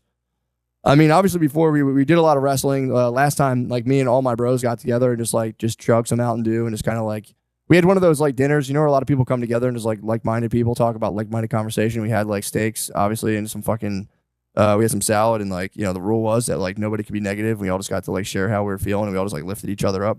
We did that kind of thing. Then afterwards, we went in the basement and we practiced this like, it wasn't, if you were to see it from the top of the steps, you would have thought we were making out, but we weren't. We were just affirming each other like right up close to each other's faces and then tapping tongues just to seal the deal. Guys, the mountain is calling. You should answer. Grab your friends, grab an ice cold Mountain Dew, wherever refreshing beverages are sold, and do the do. Hey, New York City, I have an announcement for you guys. I will be at the legendary venue Town Hall for the New York Comedy Festival on November 16th, 2024. Tickets are doing all right. I believe we're at $974 out of, I believe, like 1,400. It's not ideal. If that show, if any, it's going to be a big one. So if you could come, that would be great. If you have other things to do, I'll submit myself to my fate. And, still like a 3/4 sold theater in front of some industry bigwigs. And they'll judge me thusly, and that'll be what I get. But thank you guys so much. Please come. I don't know why I'm thanking you. Just please come. I shouldn't thank you yet. But come to the show, all right, guys? It's the comedy festival. I thought New York City would be so easy to sell fucking tickets in. I was like, there's 25 million people. How the fuck? I'm going to sell these tickets easily. It's not the case, dude. It's not the fucking case. So please, guys, please come. Thank you. I heard about, I got some gossip from the country club. Oh, you did? About the woman. Oh, that's right. The evil woman. Yeah. There's an evil woman at the country club? Yeah, there's a woman that bullies Steve at the country club. She only once, but she bullies like everybody. How old And is she? She's like Is she very like an rude old to staff. I'd put her at like 55, 60. Okay. The Bungles are on the board, by the way. Fuck. 7-0 Bungles. Oh, are you fucking kidding me? But it's I'm so not going to funny get because enthralled. I'm going to be a good podcaster. You can fucking watch it the whole time. It's so we got Gerbies, dude. You're right, dude. Pull a string. He's our Derrick Henry, dude. Just feed him the ball. I don't know who that is. No, tell me. Oh, what I was saying is like, Some old bitch at the fucking country club. well, what I was saying is that, doing this podcast, it's still a little surreal of like how far the reach is of it. Cause Sure. I think I was like one of the first guests you ever had. You're up And, there. And yeah. You abandoned us for several years. And it was like at the time he had like 1,000. Yes. What? Yeah, we didn't think anyone was listening. Oh, believe me, brother. And now, like, I went to the country club and people are like, that was really funny. I'm like, oh, Oh, shit. wow, on the pod. Yeah, Not even yeah. tires, like the literal pod. Yeah. Like at the country club? They're listening to podcasts? Jesus Christ. No, it's not. It's It's nice. bullshit. It's, Okay. he goes to the poor people country club. Okay. Yeah. Okay. And you were getting bullied? Shay, I was like, Shay, join the country club. He's got like, go to your poor ass country club. Did you look into it? No, I didn't know. I was just making fun of him. I was But like, it I'm is not going to go to also your poor true people. that- I didn't know it was a poor people. I didn't even think those exist. Sure. But it's not the rich one. It's definitely not. I mean, it's pricey, but it's not like the elite level. that you would get into. $49.95. Soon you're going to be, once season 2 comes out, Season 2 comes out. you're elite. I think so. Ew, But- Steve. Well, because but it is true that like we were I'm talking going to about. get you a nice pillow. I'm going to We're gonna get you ergonomic. I'm going to get you a My Pillow. And I'm gonna get you- Dude, okay, here's what it is. Yeah, that's the other commercial you do is My Pillow, My pussy Pillow, eating just- pillows. Gerben, pussy eating edition, My Pillow. Hi, I'm Mike Lindell, and I designed the perfect pillow for Steve Gerben to eat his girlfriend's pussy. Now, Steve Gerben's girlfriend's snatch is fucking he's ready to eat. My bad. As soon as I said it, I was being disrespectful. I know, but I Don't worry didn't mean to. Yeah, Limited edition Gerben My Pillows. that would sell. That dude. would sell. I'm getting I one. actually might give it a shot. I Yeah. might toss a pillow on the ground and go. I'm gonna go. Steve told me to do this. That's fucking awesome, dude. I'm Mike Lindell. So tell us about this woman that bullied you, man. We did it last Oh, you time. did last time. My but bad. Shane just We did it heard. last time, but My bad. members of the country club are DMing and reaching out. That's Saying, awesome. yeah, that lady's a bitch. Let's start it. Yeah, We start could a fucking- eliminate her. I do know her name now. Yeah, I know. I I'm know not she's gonna- apparently very that'd be much like psychotic. herself. Yeah. Watch your back, bitch. Stop being mean to my friend Steve at the golf course. That'd be so fun to get locked in a libel lawsuit. Some crazy lady through the She's like, I podcast. am a bitch. They're talking about me. Again, though, and I said it last time, though, it's a country club full of attorneys. Everyone, like, what are we doing? Yeah. What's the point of being that if you Yeah. can't make Yeah. your life easier with You regards don't to these bring work crazy into the club. Of course. Yeah. You don't This is an you don't escape razzle from the dazzle. job. You don't fucking put on a nice show at the country club. No, but Shane was Oh, hilarious. bro. I know how you are when I'm not around. Oh yeah, I'm nice to people. No. No, he's like, I love to have a good time. Like, he likes to be like, yeah, so Netflix, I mean, they've been good to me. I know all the guys at Netflix, and they've been great. Yeah. never We're working on once. season 2. Do I tell people about how season 2 is going? Of course, because they want to hear it. You know, it's a nice thing. It's like a report. In the community, you know what I mean? You're fucking putting you're a small business owner. You're a job creator in this Yeah, community, dude. the Westchester economy has you to thank. Booming. Thanks to you, We truly. moved the whole show here. It is a nice thing, I think, to talk to people. He can't stay. Sure. If I'm having fun and I'm talking to people, he's got to come in and blow it up. Right. Interesting. I don't think that's true. Well, I'm curious about, since you knew you always wanted to be in entertainment, what was your first taste? Was it a school play? Was it Yeah, I'd school love to play. hear Dressed about like this. Madonna and danced in front of the whole school. And he showed his dick. He showed his dick. And one of the I dads, didn't show my dick. one of the I dads- had stockings on. No. one of the dads went, ew. And he got self-conscious. It's What not, age was not this? entirely accurate. It was a kid. It was a high school kid. Ew, that's a guy. And my mom is just like more. Oh, they didn't know it was a know it guy. first? Yeah, he's dainty. Wow, you're And good, I dude. hadn't hit puberty. I was like 5'2" until my senior year of high school. But He's not doing senior year. Whoa, that's Yeah. fucking When did you awesome. blow up? Like, oh, that's why you got a fucking 1.4 on your body. Probably hurt like hell. You grew a foot. You're going through growing pains. yeah, well, In Western Civilization 101. yeah. But Damn. yeah. Then you remember the story? I got picked on with Down syndrome. Down syndrome kid got your ass. Wow. A little Obviously. foreshadowing. By the way, I think of if you grew up, Yeah, you grew up. and I'm him, and I hit a growth spurt. Your brain went from 5'2" to 6'2". The Grinch's heart. My brain. I should have fucking humped that kid. Oh, that's a different one. Oh, yeah. Two different kids with Down syndrome bullied No, Steve. no, he didn't. The guy helped me. That was a totally different. He had all his mental faculties? No, no. He did not. No. All right, we've talked about it before, and I'm sorry, but we it's don't fun to have tell. to. Yeah. Stop. This is the type of man he is. He wanted to show off for the girls. Show up. See, you always Hold look on. at the word. Yeah. Okay, did you or did you not say I'm going to play basketball with the special needs kid? So maybe some people will see me do it. No, so And then that's you I got can hit humped. that pillow and with then my you got knee. humped by everybody, Nope. by that kid in front of everybody. what And the happened plan was backfired. no.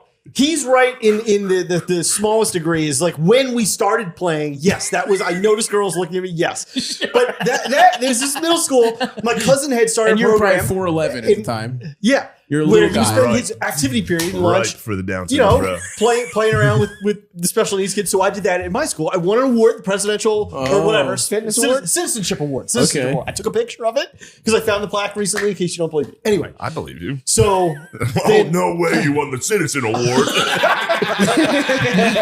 Steve Gerben won the Presidential Citizen Award. no, it wasn't president. It was like a House of Representatives. All right, anyway. You didn't even get the Lower president. house? You got the House of Lower Reps. chamber? Senate. It was Senate. State Congress. State I'll look it up. I'll look it up in a second. Okay, Because I do have a photograph.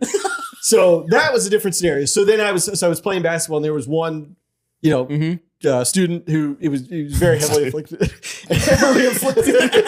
The boy was touched in the brain. And yeah, he was, I noticed girls watching me, and then he made a basket, got excited, gave me a big hug, and then it turned into a really, really vigorous dry hug. Oh, man. That Was his the dick hard? Security guy had to break up. You know who No, was. it's not. It's so long ago. It's so long ago. knew it. They fucked your memory, dude. Do you remember the aggressive back rub I got at Manila's? What, it you're was a sitting different in? Oh, student. so fucking funny. It was a different student, and it was like, all right, And this fucking- one was not mentally challenged. No, No, this is same- this is a different This is a Down field syndrome, trip. bro. Yeah. This is the third one we're on. Well, the third I one like the comes fact that later. they're not attacking, but just trying to like make a connection. They're like, just you and me, brother. Yeah. The third one comes later in high school. Oh, okay. Yeah, okay. yeah. And this one, I mean, again, there's no ill intent. The one in high school had ill intent. Right. He wanted to The hump. Yeah. The hump? No. No ill intent on the hump. Zero ill intent. Okay. What happened in high school? What was the That other was time? Shorty. He would just call me Shorty over and over again because I was short. Yeah. And, but Was he disabled? yeah, oh yeah. But And I know your little nasty struck back one day. no. There's no way you you put let a that bunch slide. of candy under a box No, with a stick holding it everybody up. was, everybody was very like Pieces. nice to me in high school. Yeah. So they're like all the football players. Oh, in the so he was, class a little, football. jealous. He was a little I jealous. shouldn't have said the name. Bleep it out. We'll Okay, bleep. Yeah. bleep that out. But anyway, Guard dog.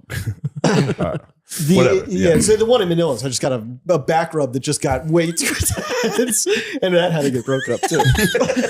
I'm sorry. Security was called to break up a back rub. The security officer at the school was also like the guy. What were you saying during the background? I wasn't moaning or anything. I was like, "Oh, that's really sweet," And then And this was where Manila's Diner. Oh, at the diner. It was like a field trip. I see. I Yeah. see. And the person was standing behind pumped. you. He got pumped. Like a field trip to a diner?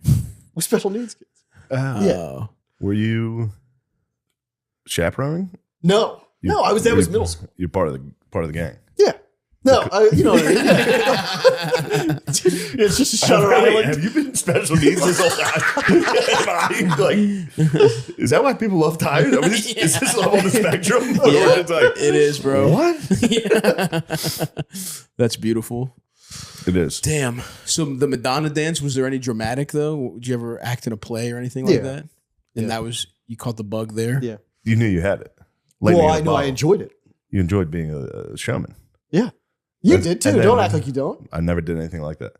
If you're a showman, you're a showman. You never did any like It's acting? not lame to like No to school act. plays? It is. No, it's not. We were just It's having a this little- it conversation. is a little bit. We I've were thought just having about this this, conversation yeah. today. I was driving to the show today, and I was like, we always sit around and are like, fucking stand-up's actually fucking lame.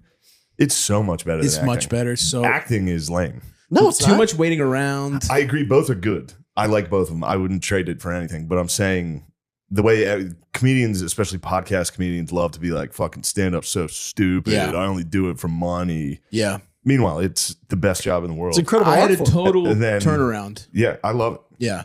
After acting, which is still fine. Acting's fun. I love it. It's fun, but- and this show fucking rules. Obviously, Yeah. we get to fuck around, and this isn't like other Yeah, yeah, bullshit. yeah. Like, because we're real lucky on that. But like, when I did the movie, which was fun, and I loved it. And please buy it on fucking VOD. I really need you to if you're listening. But it was so much harder, dude. Stand up. We just wake up at Yeah. fucking 12. Oh, so we you- do our act. We stay, and especially now where shit's going good. We Yeah. stay in a nice hotel. You eat like a fucking.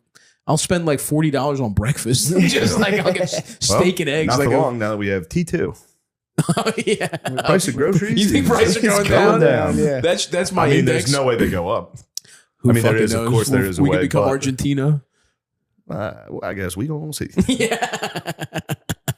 Yeah, it would be nice to. That's the steak and eggs metric, the steak and egg matrix. That's how I view I fucking. mean, that's That's how actually I- a pretty fair, honest metric. Yeah. For real, that's Yeah, actually yeah. Four the Seasons price of brunch. eggs. Is Four actually, Seasons brunch menu.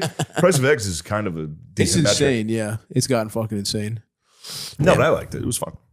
What? I liked it. I like the price of eggs going up. I like it. It was affecting you. I like it. That was really hurting your wallet. Was it hurting you? Price of eggs. Was it No, hurting you? I don't notice. No, of course not. You sound like a liberal elite. I didn't even notice. Keep the prices high.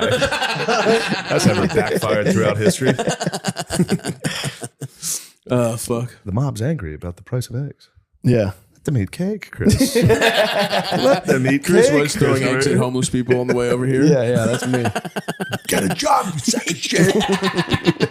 Act on a fucking Fuck, that egg was sitcom. $3. Fuck. Get a writing job on a sitcom, you fucking idiot. Did you do any dramatic work, dude? I was like No. you. I did some fucking, I was in the Backstreet Boys in third grade, sang some Backstreet Boys tunes Nice. What do you mean? at a school talent show. Oh, okay. Yeah. Fucking, and then, I thought I was the fucking man. I thought I was like, dude, I'm fucking cool as shit. Were you cool in high school or were you kind of like funny? I was funny. No, I was like funny. Like, yeah. All right. Yeah. I was like, my school it was a magnet school in Baltimore, so everybody was kind of dorks, you know what I mean? So it was kind of easy to be a cool. Yeah. And I played football, and I was like I was maybe the funniest white kid in the school. it was an 85% black school, so it was like just being a funny white boy. Yeah. Skyrockets you in terms of like you just have to be the funniest white person, and that Yeah. you know what I mean. Like Hey, we're still doing that. yeah, All we have to do is be the funniest white. Because black people are way funnier. they are so much funnier, They're dude. killing us. Yeah. Like I lost funniest like person in the school to some guy that just like works at a bank now. You know what I mean? And he deserved it. You know what I mean? It's like that's the difference between white people and black people funniness.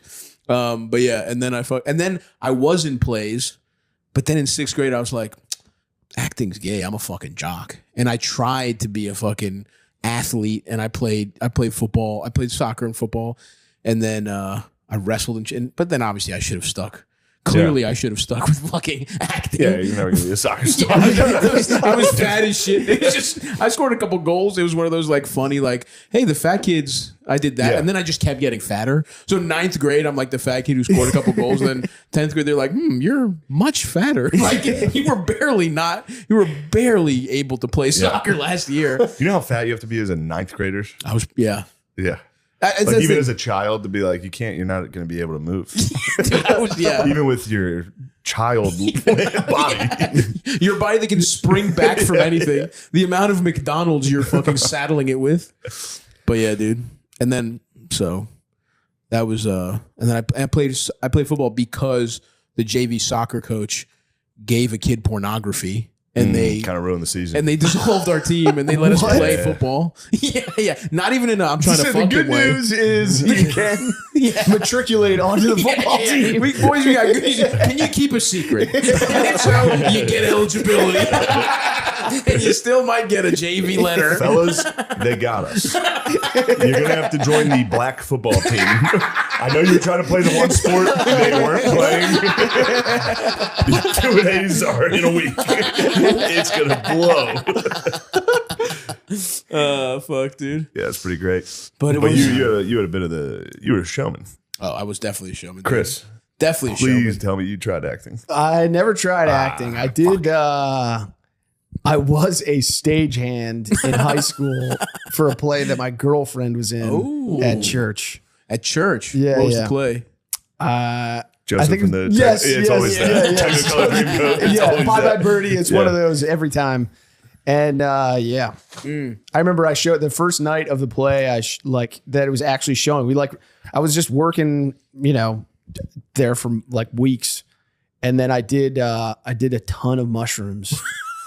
And I showed Also, up. Chris is another secret dumb. Chris is a real secret dumb guy. Like See, I don't think it's a secret. I guess Chris is looking intellectual. The nation's most well-kept secret. Chris. I'm an idiot. No, Chris was. I guess I guess it's been a while. What? I always thought you were very, very intelligent, and then you tell me about your life, and I'm like, holy shit. But you probably met him when you were even dumber. yeah, You know what I mean? You guys were young and fucking stupid. Yeah. And, you know what I mean? Which makes sense. I mean, I guess I just don't make Chris a is judgment. definitely smart. I'm not being an asshole, Chris. Yeah, Wow. same with Gerby Baby. I have You're a moments, little- but if you're you a look at the smart whole fuck. picture, Also, yeah. academia does not mean you're Sure. dumb, obviously. But yeah. But that's awesome that you were. Also How not old were smart. you? How old were you when you did it? When I did this, 16. Yeah. Okay. Respect. It's also this, the story of my whole athletic career is pretty similar. Well, coaches kept putting me in and be like, this kid's going to be amazing. And then I'd be bad. Did you And just they'd be look like, kind of jacked for a kid? what?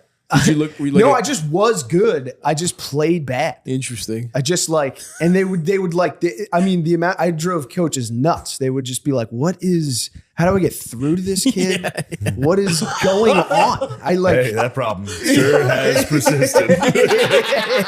Jesus Christ. It's a lifelong thing of just being like, it doesn't make any sense. Interesting. That you're You're not going to get through. I remember Don't even try. The most I can get out of him is angry. That's all I can get. yeah. Today I just went up there and laid on. He was upstairs in the office. I just came upstairs, laid on the ground. So I was like, "Come on, this sucks."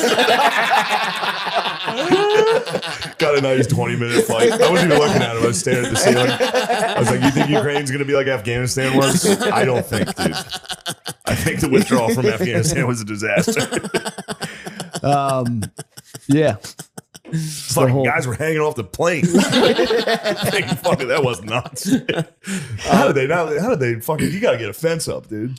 Don't let bros hang on the plane on the way out. I'm not familiar with the footage. I just remember Vietnam hanging off the Wait, plane. well, that was Ukraine- people you heard on the, the helicopter Afghanistan. grabbing it. Yeah. But Afghanistan took off with hundreds of people underneath a giant Really plane, sad, yeah. jumping onto the fucking landing gear. Oh fuck, dude. Yeah, that sucks.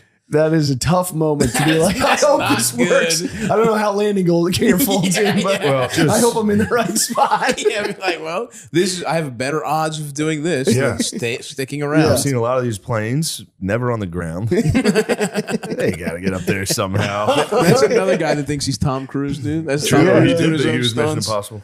Yeah. Would you do a fucking big ass stunt, dude? Yes. he But would. for enough money, yeah, sure. I want Tom Cruise to make a very small indie movie at some point and get off the action. I movie. think You he know what will. I wanna do? I think I'm he sorry. will. Hold on, I'd love to hear this. I want to roll where I'm like Tom Arnold in True Lies. Like an action movie, but I'm the guy in the van. That's Absolutely. like, you know. I think you will get that. You'll crush that. I don't think I've ever seen that movie. Have you awesome. seen True Lies? Yeah. It's fucking good. It's so good. Yeah. I've watched parts of it on like TBS, but I've never gotten through the whole thing. It's a banger. James Cameron, Arnold Schwarzenegger. It's kind of Arnold's last undisputed kind of title run. You know, like defense of his action hero title, and then it Yeah. becomes all this so stuff.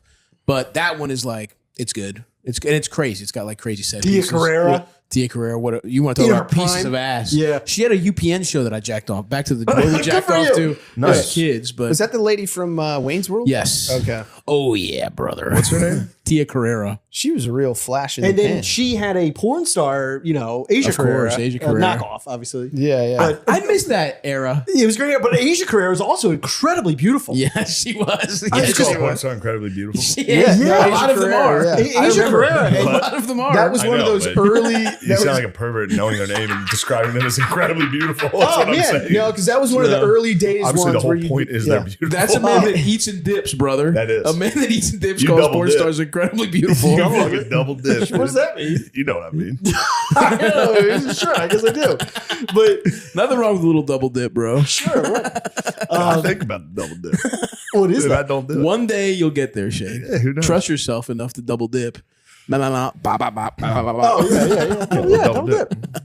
Yeah, you gotta spit on it. I don't know. Once I had if I ever had a plan, that would fuck my head up. So You wouldn't need bad. a plan. It would just feel right in the moment. Right. And you're playing to her rhythm. Absolutely. Playing Yes. her rhythm. Yes. You know what I mean? Yeah. It's not, you don't need the plan. She's going to give you the I feedback. saw that hit you, Yeah. Shane. I saw that phrase just fucking wallop you in the face. Gervin talking about being in tune with He's a a woman's fucking orgasmic maestro. rhythm. Destroyed you, dude. I'm not saying I'm maestro. You are the maestro. Oh, my The pussy God. maestro. You are the pussy maestro. Pussy maestro.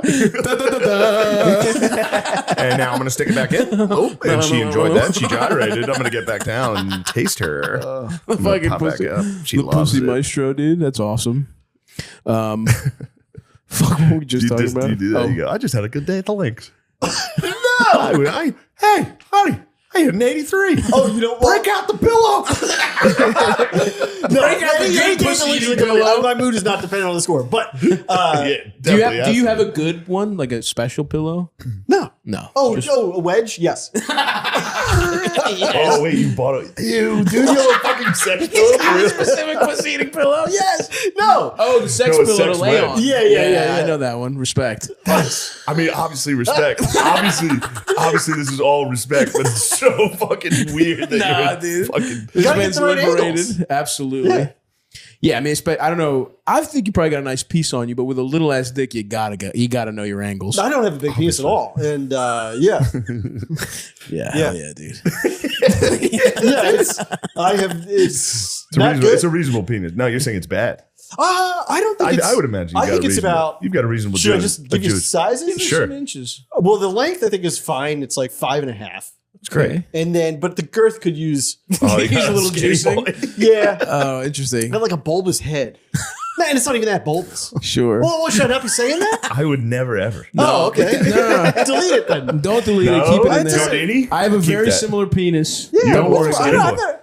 I wouldn't say it's long. Well, you got just have a skinny, Just have skinny I penis. just have You have a more- small I have a penis. little ass dick. Yeah. I mean, it's in the same. You guys are describing small penis. You know what I'd say, like a little below average girth, terrible girth. Thin. Man, I wish you had abs on the way in. The abs on the way in are I'm just unbelievable. fat as View shit. on the way in. Something so unsettling about hearing that you think that you have a similar penis to mine, because now I'm interested to know what your penis looks like. It's what you kind of described, bro. Right.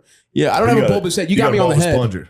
You got me on the head though. I gotta. Don't take that too literal. Like it's not deformed Bulbous? bulbous. Yeah, but it just You got That's a big fat head a lollipop. and a stem. My You boy's got a lollipop.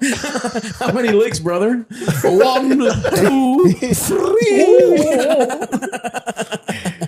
Damn. So you have a bulbous head and you're lacking in girth. And you're not afraid to break out the wedge. Well, that's how you hit the deep inside of pussy, dude. With a little ass dick, you need the wedge. Dude, I had a tough situation happen where I'm used to not being able to hit the back of the pussy with my dick, but I was fingering her when she said deeper, and I was just literally, I was literally maxed out. Yes. And it's like, It lady, happens what do you all want me the to time. do? It's all the time. yeah. I Usually, did yeah. get that. Like asking for 2 fingers. I physically can't. Oh, damn. You just got to go one. Yeah. What if we got you a splint? What if we got you a pussy fingering Oh, splint? that's where you break out the toys. Yeah. That's yeah. Hell Fucking yeah, dude. crazy. Inspector Gadget. Gotta The pussy maestro. Yeah. It's also like He brings he out the knows- lectern, the thing they used to fucking. So you have a wedge and to an orchestrate. array of toys. yeah, and I wear a belt and I keep the toys on. No. Oh, that would have I been was sick. about to believe you. And that was going to make me so happy. Yeah. If you get a belt that was both like kept your form right. Carpenter with the pencil in the air. Yeah, it's got a dildo. It folds out. You truly are the maestro. Not the maestro. I'm not saying for I just want to I'm sorry to do this to you. How many toys are we talking here? I just had to take a second to take inventory. I do Let's that. do that. But no, let's not because we're at time. But I also just want to No, say for for the real. record, I'm not claiming to be like sexual dynamo. Of course you're not. Yeah, but you're Because doing everything. You're You're a doing humble everything. guy. But we, your friends, are reading. We're taking what you're saying, and we get paid to analyze things for a living. Yeah, I'm we're not kidding. analysts. Yeah, You it's thought fine. this wedge talk's got And me you're excited. the pussy maestro. It's exciting to be your friend. Yeah, absolutely. We're friends, dude. And you're the pussy maestro. I think we're all in agreement, right, Yeah, boys? yeah, 3 for 3. I have nothing but Steve is the support for pussy maestro. If I actually thought it was bad, I wouldn't fucking film it. It's awesome. It's great that you do this. But could you answer the question of how many toys? Toys? I think. Well, if we're talking, is the pillow count as one? No. Oh, they're probably 3. Oh, that's nothing. Okay. Yeah. Good. What do we got? Vibe. Yeah. You got to get a vibe in the mix. Obviously, vibes. If you got a girlfriend, it's weird to be a single guy and have toys. Like, I can't just fucking bust out toys and be like, yeah. No, that's the some thing. other bitch. You have to- bitch's yeah. pussy was on this. So you Right. sterilize You just- them. You you put them in gotta- the dishwasher. No, you have to buy. You put new them in ones. Barbasol like Yeah. they're like Oh, that's you're got to be sad, though. Throwing them out. Throw them out. Oh, you just throw it out. say goodbye. Say goodbye to the pussy pie. It's like a real totem of the relationship. You know, you toss the fucking vibe. So you get rid of them Yeah. and you go purchase new ones. Yeah. On the internet. Yeah. Yeah. I've never used one. Never. Really? No. Really? It's It's not bad. it's pretty awesome. It's like it's like a I Gundam can't. suit. I can't. Oh, what? It's like it's like a Gundam suit. What's that? It's like when you fucking, you know what I mean? Like you have Yeah. like a blaster on your arm. Like, Yeah. And then just you go, blast the pussy. I did that. yeah. You're lucky I gave you that orgasm. Meanwhile, it's entirely that. Yeah. You're That's what holding it. bothers me about it. I'm just like, what is? I Nah. You No, can't look at it as no. don't know competition. how to hold it. No, It's an Chris. enhancement. Like, yeah. No, Yeah, you you gotta can't look hold at It's it. like putting a sight on a sniper rifle, dude. You Yeah. know what I mean? It's like it Or helps sawed you. off. Yeah. Talk to her. Yes. Feel her Okay. rhythms. Oh, Jesus. Feel her rhythms. I know. It I is fucking can't. gross. It is. I'm sorry, man. Yeah, because with in you, that Steve. moment, how do you Well- not go? I should be doing anything else. I should be like learning to play guitar. Oh, Your well, dick that's is hard as crazy. one of Nuts. us. What are you talking about? No, once you bring tools in, I it's think like, while I'm playing no. guitar ever, I would go, I should be fucking getting pussy. That's why people are playing guitar. Yeah, absolutely. now you want to let you enjoy Everything the, you do is for pussy. No, no, That's no. the whole of mankind. No, Boiled down, it pretty much is. Well, I mean, how do you? You're not how do you wrong. Explain asexuals. Oh fuck, you I got thought me Mr. there. Fucking Open. You got me Mr. there. Liberal Open Man. Really? How do you I have how do an you issue explain the non-binary no sex people? I guess they don't really accomplish They're that lying. much. Is that what you're saying?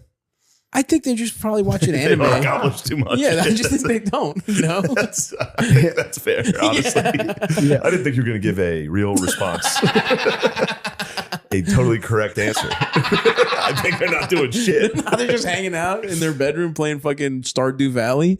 You know what I mean? Yeah, a lot of it has to I be think I like might not. be asexual. That sounds like my day. Yeah, you're like you're ace curious, dude. I've seen some of your gaming sessions.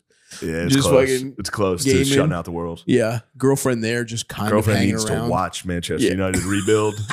And I go, man, this is the group stage of Champions League. There's no time for us to talk. All right? I did already secure the group. I'm trying to get young guys some playing time here.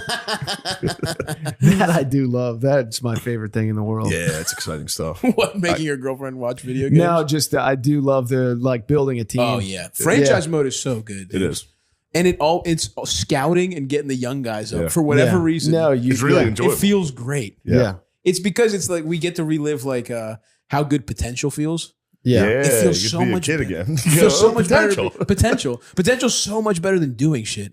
We're doing shit now, and it's cool, but it's not as cool as being 20 and being like, someday I'm gonna do shit. Yeah. That was awesome. I don't know. The open mic days where you're drunk as fuck and just like, you know what I mean? Yeah. Like hanging out, like Yeah, those were. And yeah. even through that video game, you get the feeling of like, you just listen to me, dude. You're gonna Yeah. be great. Yeah, right. You're really talking to yourself in middle school, but you get you get 8 avatars of who you could have been, and you're like, if I get these guys, then maybe I would, maybe I did get I'm pussy. gonna put you in the right situations.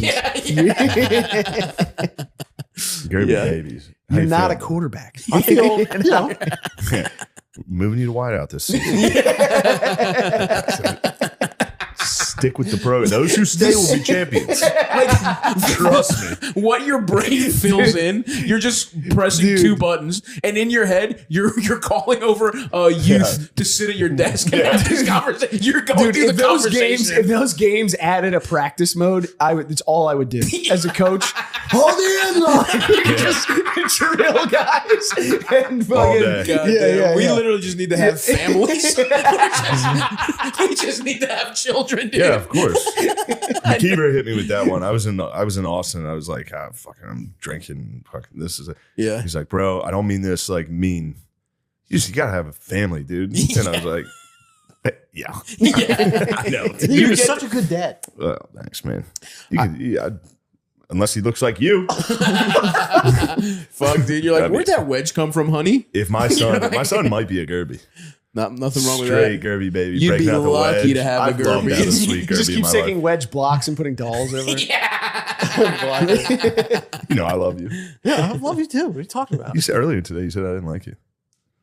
Well, first of all, you're like, oh, you're not my friend. It's like, I love you so much. I mean, I actually said you're not my friend. yeah. Wow. And then he was like, yeah, I'm your friend. I was like, you want to watch Thursday Night Football tonight? He's like, oh, I'm busy. No, it's not business. I'm But here we tired. are. Here we are. We did figure out a good way to get him over here, and I'm pumped to be hanging out with the boys tonight. I Dude, you feel know- like very like I know like it's in the show, but you feel like family. But I think it's also for like everything you've done for me. So Yeah, you are my family, bro. That's fucking beautiful, man. I still don't want to go to a bar tonight. We're definitely not We're going not to a going to bar. bar. Yeah, all right. No one's going to a bar watching We're not going to a football. bar. We're I'm going gonna to go watch. home and make chicken. Oh, Let me say that again. we could order some I'm gonna go home and make pizzas. chicken. There you go. You can make chicken. Yeah, That's good. yeah. Got to And then I think all this talk about pillows and wedges. no, not tonight. How long does it take to make the chicken? Put it in the oven. So- You go. We've 20 got 20 minutes. You go Uh-oh, I look at what my do you mean, watch. no sex tonight. Wedge Yeah. o'clock. Why not? I'm exhausted. Really? Yeah. You need to be prompt. Exact. A real Can't have pussy like fiend. a true. This That's man 'cause he can't loves do the it pussy. halfway. He can't do it halfway. I'll fucking get a fucking sideways lay.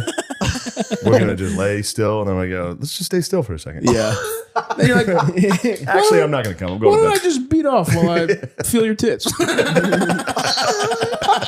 This man's never done that. I've done that. actually have done I've done that hundreds of times.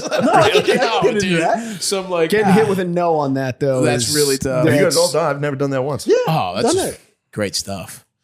I mean, I'm fat as shit, obviously. I mean, you know, I'm so fat that you could even say you're not fat around me, Shane, and it wouldn't be that wild. You know what I mean? You'd be like, hey, you look good. yeah. So I'm actually not as fat as I've been, which is crazy. Like, there was a year in my life where I was so fat and unhealthy, and I fucked a lot because it was like, you know, pathological. There was a lot of jacking off your fucking half limp dick in those. But you know, I'm in there, I'm eating the pussy, you know what I mean? I'm going Gerbies on the pussy. I'm eating it like, you know, like it's Fruit Loops. And so they'll reward me with a jack off while I suck on a titty. I am excited for you that you enjoy pleasure. Yeah. You love giving pleasure. Yeah.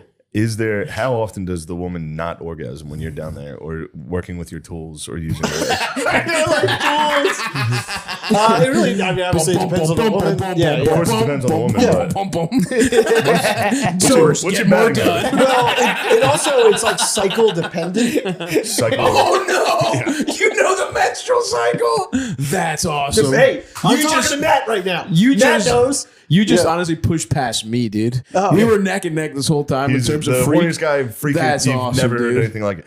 So The cycle. it depends I on have to go. Hold on. This is Explain awesome. to me when in the no, cycle. I want to learn because I don't know this at all. I haven't even considered this. Oh, well, every woman's different, but I think like I heard McCusker talking about it, and I have a similar experience. That's the man. Which That's- is like Yeah, Matt's a couple days scientist after as well. after the period. Now, again, this is like if ovulation, they're- peak ovulation. No. Peak ovulation, I think, is like halfway through the cycle. Oh, Yeah. fuck. I would assume they're the No, this is horniest just- when they're ovulating. Assuming Sounds like a non-birth new control. moon. That was like his point. Assuming So it non-birth depends on control. when in the cycle. Yeah. Again, though, back to what's your batting average on the lady coming? Probably 80%. Holy Beautiful shit. numbers, man. Beautiful numbers. Insane numbers. Yeah. I don't think so. No. Oh, trust me. But it's also the partner. It's also the partner. 147. This man's Yeah, I'm this man's below playing the single Mendoza. A. He better be good at fielding. That's all I'm saying. I'm way below the Mendoza. That's crazy. 80% come? But it's not. But it's He hasn't also fucked that many women. They've been partners. Is what Thank he's you. saying. Yep. Yeah. perfectly Yeah. said. Even in a partnership, we're starting to get down. The batting average, it's pretty good at first. And then the batting average. Oh wow, plummets. interesting. Yeah. Interesting. Yeah. There's a little slump going. Yeah. We'll get out. We'll hit our way out of this. Just keep taking Keep swings, bro. swinging. Keep swinging, brother. Yeah, I'm playoff Aaron Judge. Fucking crazy. more of a glue guy. Yeah, I'm a locker room guy. I'm fucking up. Yeah. Damn. 80%. Respect. What do you Well, think? I don't- Stop. What are you thinking? I mean, these numbers are crazy. These Again, are incredible numbers. No, 50-50, I'd be happy. Again, not like not with a ton of women in my life. And yeah. In my experience, if you get the awesomest thing is when a woman just busts easy and you can tell yourself like, I did that. And then you Yeah. fuck somebody who's like, I don't know, man. It takes a while to get in there. You know? These Yeah. numbers are truly, you're a fucking savant. The Pussy Mice Show, But he is a meister. He's scientific about it. the moniker is earned tenfold Yeah. You're the throughout gruel- this you're the gruel conversation king. for the 5 king of the different gruel. reasons. Yeah. I want merch, dude. I want Pussy Mice Show merch. He's I been just the don't want gruel- this to come the off like I'm a gruel king for a blowhard while. now. Gruel King. Do you know that was the first like the name he gave me, the Gruel King? Do No, I didn't know you that. know I what love Gruel that. is? I'm No guessing. one knows no. what gruel is, No. dude. It's It is- disgusting. It was It's the same. It was a fetish that I had for a little bit. I'm leaving you on this. I'm It's a, leaving you on fetish, this. it's a fetish that every dude on earth has. What but is- no one But calls then it Chris gruel. was also very A funny wet last pussy. time. A wet pussy? Wait a second. You said that's a fetish you have? It's a wet pussy. Well, no, I mean, he was searching the wet pussy. Hang on. Like medical No, emergency. there's a viscosity element Oh, to it. no. It's Yes, like a, Yeah, of course, it's a like wet pussy. Nickelodeon Gak. Yeah. He needs to slime Yeah, he pussy. needs, He needs to get Slimer George coming Award out of every that time pussy. he's on the fucking pillow. Chris said it very funny because then I researched, and that is typically indicative of ovulation. So it's less what I thought it was, which is being extremely turned on. But then there's a It's subreddit, R Gruel. R Gruel. So he started calling me the Gruel Gruel King, and then he was like, Gruel King. People have drawn paintings. yeah. It's Gruel one of King. the artists. What's his name? We should I give a forget. shout out It's so because good. he's so good. Oh man, I'm so sorry to the guy who's listening to this who really deserves a shout out. Sure. He stopped listening. It's also so funny to be talking about his Shouting artwork out. like that, just being like, no, it's beautiful. The guy, what does he draw? Wet pussy? No. It was kind of like a Hunter S. Thompson artwork style. And your mouth is glistening? No.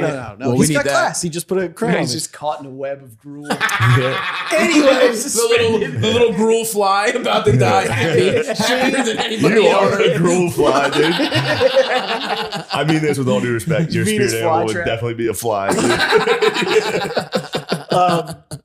Shane was saying, like, when Netflix, they would start to see comments. It was like, Gruel King. And he's like, executives having to Netflix. work that I out. was like, what is this? Oh, they like him. What Great. did we do? Yes, it's an acronym. The Pussy Maestro, Gruel King. Gruel King. I'll be breaking out his tools. The woman must know she's in for a treat. Yeah, oh yeah. Yep. No. The toys in there is having enough like a Yeah, first right. night thing. Yeah. Got a nozzle back there. That's She just sees batteries charging when she walks in. The room's lit up with charging devices. I'll tell you one green thing. blinking. Hold on, he's about to tell us something. No, we're Please. not gonna go. All right. All right, relax, Red man. lights. We're having a good I time. love red lights Interesting. In the house, like the light bulb, or during sex? during or sex. Oh, classic. You get Philips Hue and you make them red, and it's just. You really are a freak, dude. That's what Have you done it? I've definitely fucked under some red light conditions, but That the girl had at her. I have a fucking- Philips Hue as well. Actually, Oh, really? I do have the lights that turn You can make colors. them whatever color you want. Yeah. It's just adding so much Chinatown. pressure. That's just like And that's not. That's it's just what it's called on the app. Just fucking just walking out. losing a boner in red light. Well, that's whorehouse coded though. That's like what at a bordello they would have red lights. That was the classic. That's how you knew it was a whorehouse back in the day. You Sexy. may be Nosferatu. That is very vampiric of you. Dude, I The did. red lights in there. And you know what? I had a hunch you were a fucking a pussy fiend, but I I'm didn't not know. a fiend. You are. You are, dude. It's awesome. This That's is- a positive. It is good. Yeah. But this is some intense stuff. Red lights, toys, a fucking wedge. The muff gremlin. You are the mob gremlin, dude. This is what exactly how I knew this was going to go. This is perfect. And this is the big post-election recap. The post-election recap. Check out Let's Start a Cult on VOD November 12th. Please rent it. We could really use it. And And check out Kyle Hamilton at safety. yeah, Yeah. hell yeah, dude. That's where we align. He fucking Notre rules. Dame and Let's Ravens. go. Van He is the Noy, man. Van Noy came and did